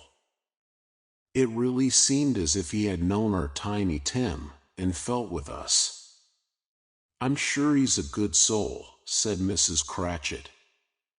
You would be sure of it, my dear, returned Bob, if you saw and spoke to him. I shouldn't be at all surprised, mark what I say, if he got Peter a better situation. Only hear that, Peter, said Mrs. Cratchit.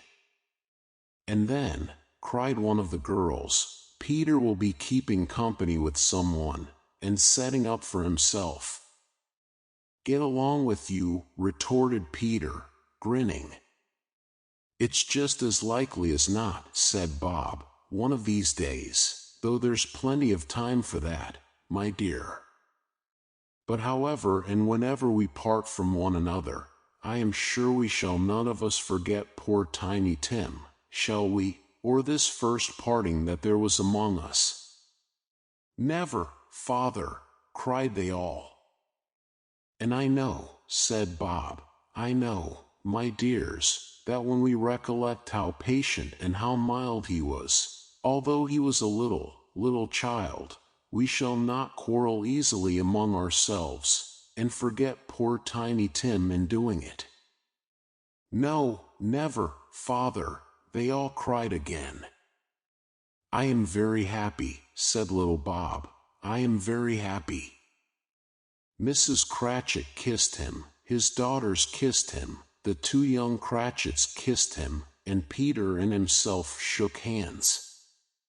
Spirit of Tiny Tim, thy childish essence was from God. Spectre, said Scrooge, something informs me that our parting moment is at hand. I know it, but I know not how. Tell me what man that was whom we saw lying dead. The ghost of Christmas yet to come conveyed him, as before, though at a different time, he thought. Indeed, there seemed no order in these latter visions, save that they were in the future, into the resorts of business men, but showed him not himself. Indeed, the spirit did not stay for anything, but went straight on, as to the end just now desired, until besought by Scrooge to tarry for a moment. This court, said Scrooge, through which we hurry now, is where my place of occupation is, and has been for a length of time. I see the house. Let me behold what I shall be, in days to come.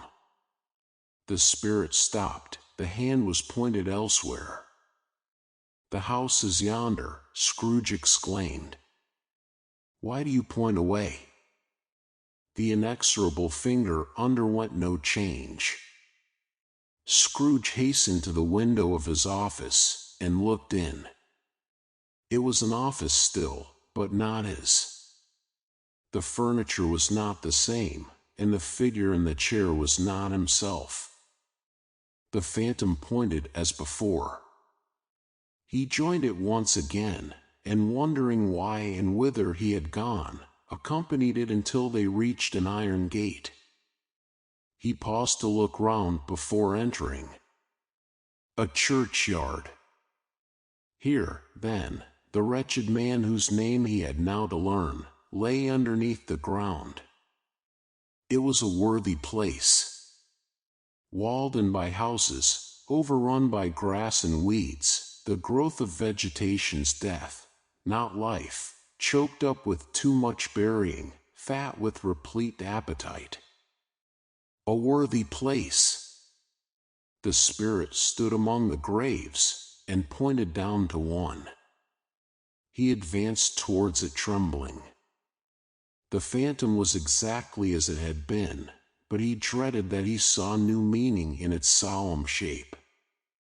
Before I draw nearer to that stone to which you point, said Scrooge, answer me one question. Are these the shadows of the things that will be, or are they shadows of the things that may be, only? Still the ghost pointed downward to the grave by which it stood.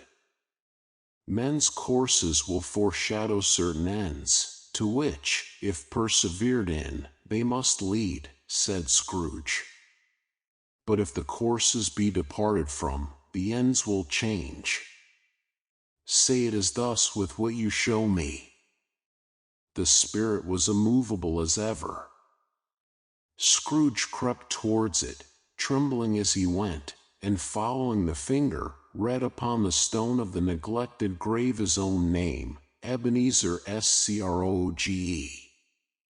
Am I that man who lay upon the bed? He cried, upon his knees. The finger pointed from the grave to him, and back again. No, spirit. Oh no, no. The finger still was there. Spirit, he cried, tight clutching at its robe, hear me. I am not the man I was. I will not be the man I must have been but for this intercourse.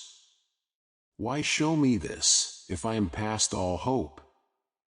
For the first time the hand appeared to shake.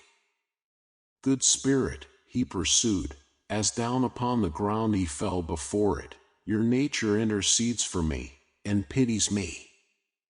Assure me that I yet may change these shadows you have shown me, by an altered life. The kind hand trembled. I will honor Christmas in my heart, and try to keep it all the year.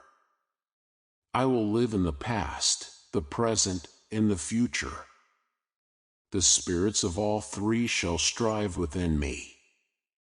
I will not shut out the lessons that they teach. Oh, tell me I may sponge away the writing on this stone. In his agony, he caught the spectral hand. It sought to free itself, but he was strong in his entreaty, and detained it. The spirit, stronger yet, repulsed him. Holding up his hands in one last prayer to have his fate reversed, he saw an alteration in the phantom's hood and dress.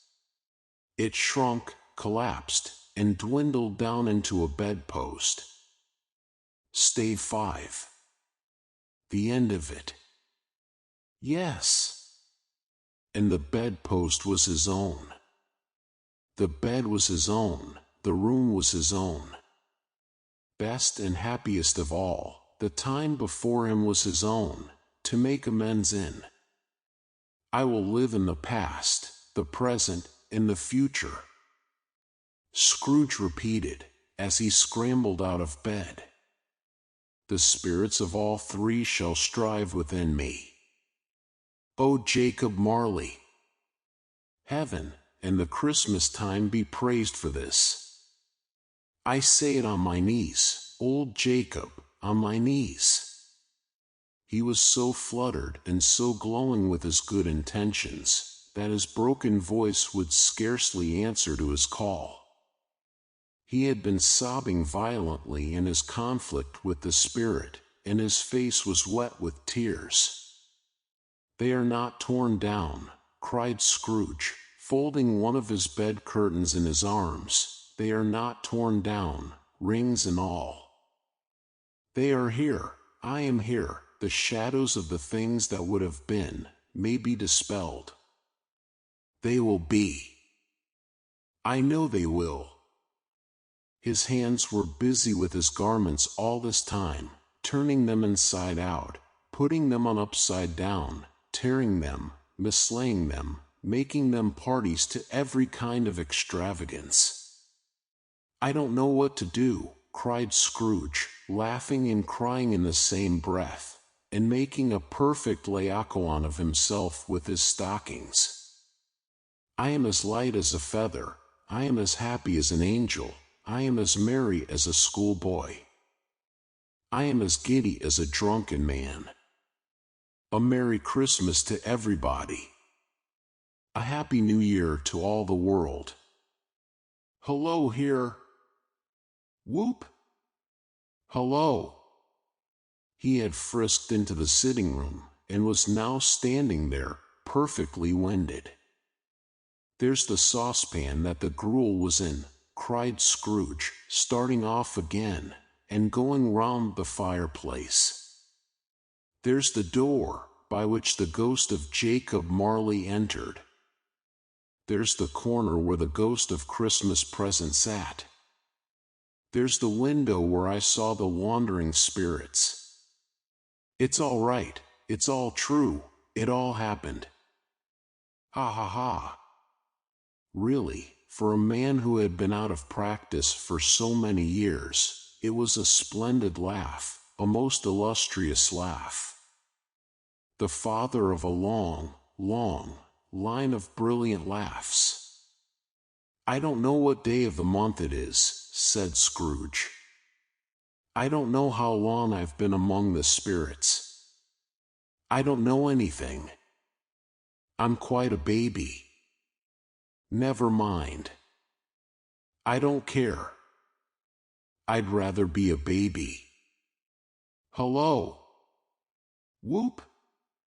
Hello here. He was checked in his transports by the churches ringing out the lustiest peals he had ever heard.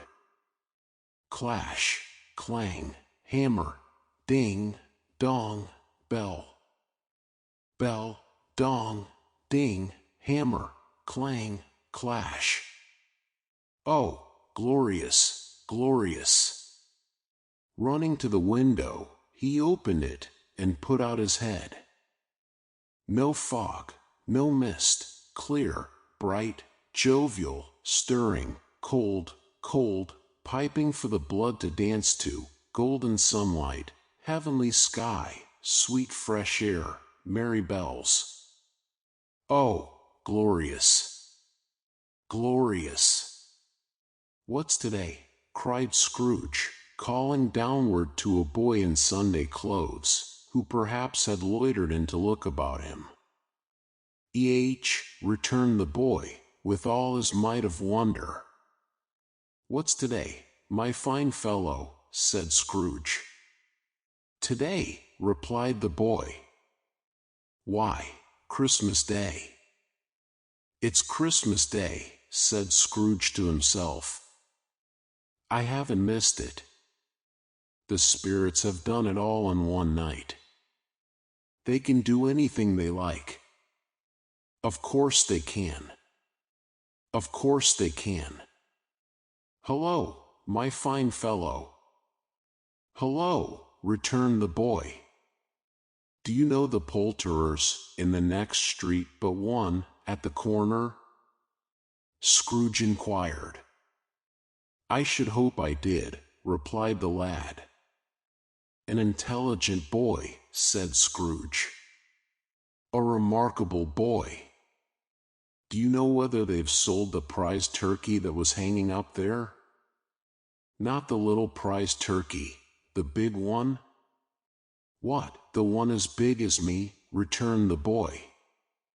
What a delightful boy, said Scrooge. It's a pleasure to talk to him. Yes, my buck. It's hanging there now, replied the boy. Is it? Said Scrooge. Go and buy it. Walk-ye-are, exclaimed the boy. No, no, said Scrooge, I am in earnest. Go and buy it, and tell them to bring it here, that I may give them the direction where to take it. Come back with the man, and I'll give you a shilling. Come back with him in less than 5 minutes, and I'll give you half a crown. The boy was off like a shot. He must have had a steady hand at a trigger who could have got a shot off half so fast. I'll send it to Bob Cratchit's, whispered Scrooge, rubbing his hands, and splitting with a laugh. He shan't know who sends it. It's twice the size of Tiny Tim. Joe Miller never made such a joke as sending it to Bob's will be. The hand in which he wrote the address was not a steady one, but write it he did, somehow, and went downstairs to open the street door, ready for the coming of the poulterer's man. As he stood there, waiting his arrival, the knocker caught his eye. I shall love it, as long as I live, cried Scrooge, patting it with his hand. I scarcely ever looked at it before. What an honest expression it has in its face. It's a wonderful knocker. Here's the turkey. Hello. Whoop. How are you? Merry Christmas. It was a turkey. He never could have stood upon his legs, that bird. He would have snapped them short off in a minute, like sticks of sealing wax. Why, it's impossible to carry that to Camden Town, said Scrooge. You must have a cab.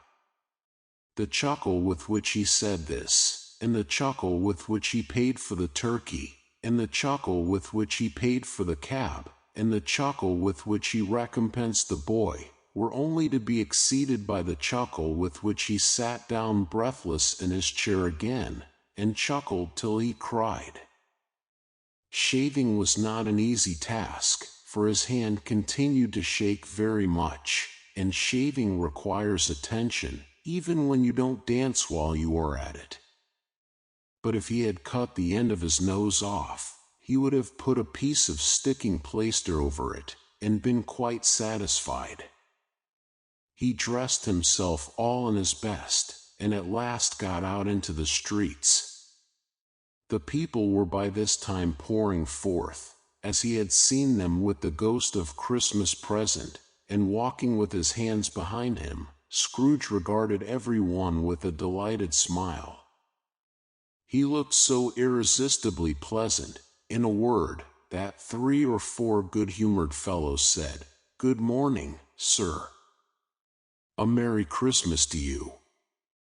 And Scrooge said often afterward, that of all the blithe sounds he had ever heard, those were the blithest in his ears.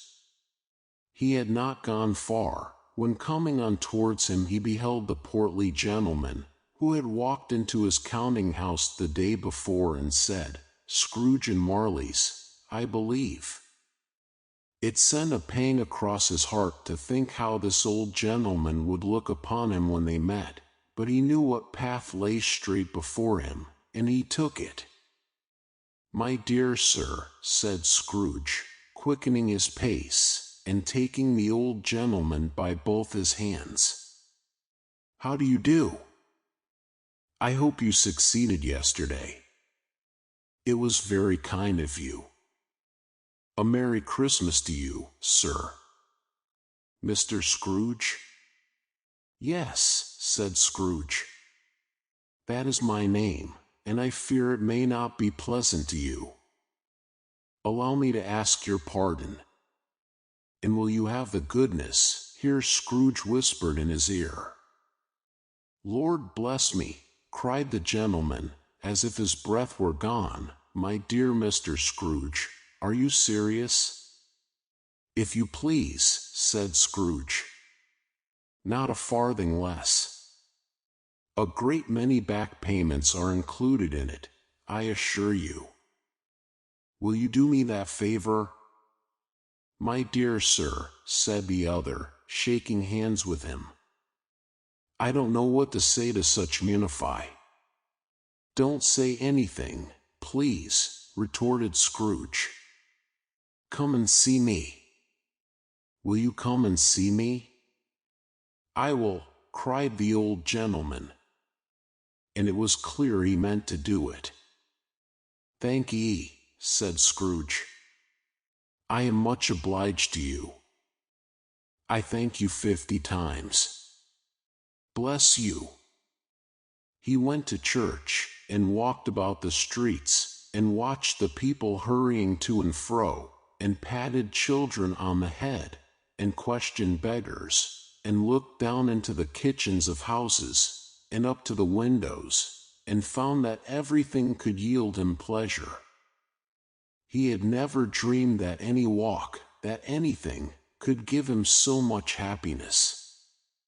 In the afternoon, he turned his steps towards his nephew's house. He passed the door a dozen times, before he had the courage to go up and knock. But he made a dash, and did it. "Is your master at home, my dear?" said Scrooge to the girl. "Nice girl." "Very." "Yes, sir." "Where is he, my love?" said Scrooge. "He's in the dining room, sir, along with mistress." "I'll show you upstairs, if you please." "Thank ye." "He knows me," said Scrooge, with his hand already on the dining room lock.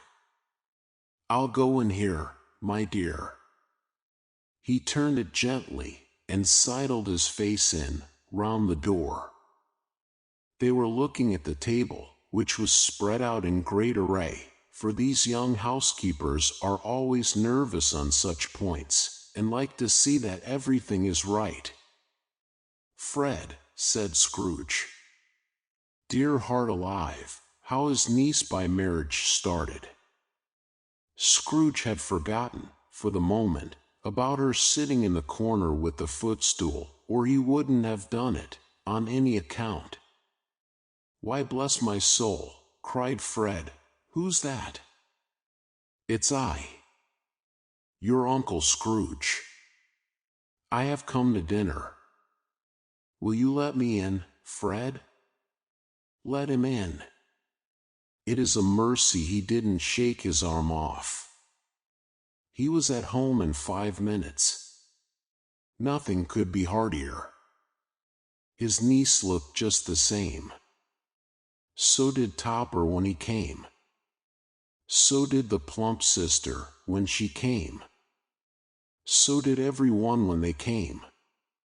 Wonderful party, wonderful games, wonderful unanimity, wonderful happiness. But he was early at the office next morning. Oh, he was early there. If he could only be there first, and catch Bob Cratchit coming late. That was the thing he had set his heart upon. And he did it, yes he did. The clock struck 9. No Bob. 1/4 past. No Bob. He was full 18 minutes and a half behind his time. Scrooge sat with his door wide open, that he might see him come into the tank. His hat was off before he opened the door, his comforter too. He was on a stool in a jiffy, driving away with his pen, as if he were trying to overtake 9 o'clock. "Hello," growled Scrooge, in his accustomed voice as near as he could feign it. "What do you mean by coming here at this time of day?" "I'm very sorry, sir," said Bob. "I am behind my time." "You are?" repeated Scrooge. "Yes. I think you are. Step this way, if you please." "It's only once a year, sir," pleaded Bob, appearing from the tank. "It shall not be repeated. I was making rather merry yesterday, sir." "Now, I'll tell you what, my friend," said Scrooge, "I am not going to stand this sort of thing any longer. And therefore," he continued, leaping from his stool, and giving Bob such a dig in the waistcoat that he staggered back into the tank again, "and therefore I am about to raise your salary." Bob trembled, and got a little nearer to the ruler. He had a momentary idea of knocking Scrooge down with it, holding him, and calling to the people in the court for help and a straight waistcoat. "A Merry Christmas, Bob," said Scrooge, with an earnestness that could not be mistaken, as he clapped him on the back. "A merrier Christmas, Bob, my good fellow, than I have given you for many a year. I'll raise your salary, and endeavor to assist your struggling family, and we will discuss your affairs this very afternoon, over a Christmas bowl of smoking bishop, Bob. Make up the fires, and buy another coal scuttle before you dot another I, Bob Cratchit." Scrooge was better than his word. He did it all, and infinitely more, and to Tiny Tim, who did not die, he was a second father. He became as good a friend, as good a master, and as good a man, as the good old city knew, or any other good old city, town, or borough, in the good old world. Some people laughed to see the alteration in him, but he let them laugh, and little heeded them, for he was wise enough to know that nothing ever happened on this globe, for good, at which some people did not have their fill of laughter in the outset, and knowing that such as these would be blind anyway, he thought it quite as well that they should wrinkle up their eyes in grins, as have the malady in less attractive forms. His own heart laughed, and that was quite enough for him. He had no further intercourse with spirits, but lived upon the total abstinence principle ever afterwards, and it was always said of him, that he knew how to keep Christmas well, if any man alive possessed the knowledge. May that be truly said of us, and all of us. And so, as Tiny Tim observed, God bless us, every one. The end. Copyright 2022 by Free Books Tube. Thank you for listening. Please consider to subscribe, like, and share to help the channel growth. New videos on a daily basis.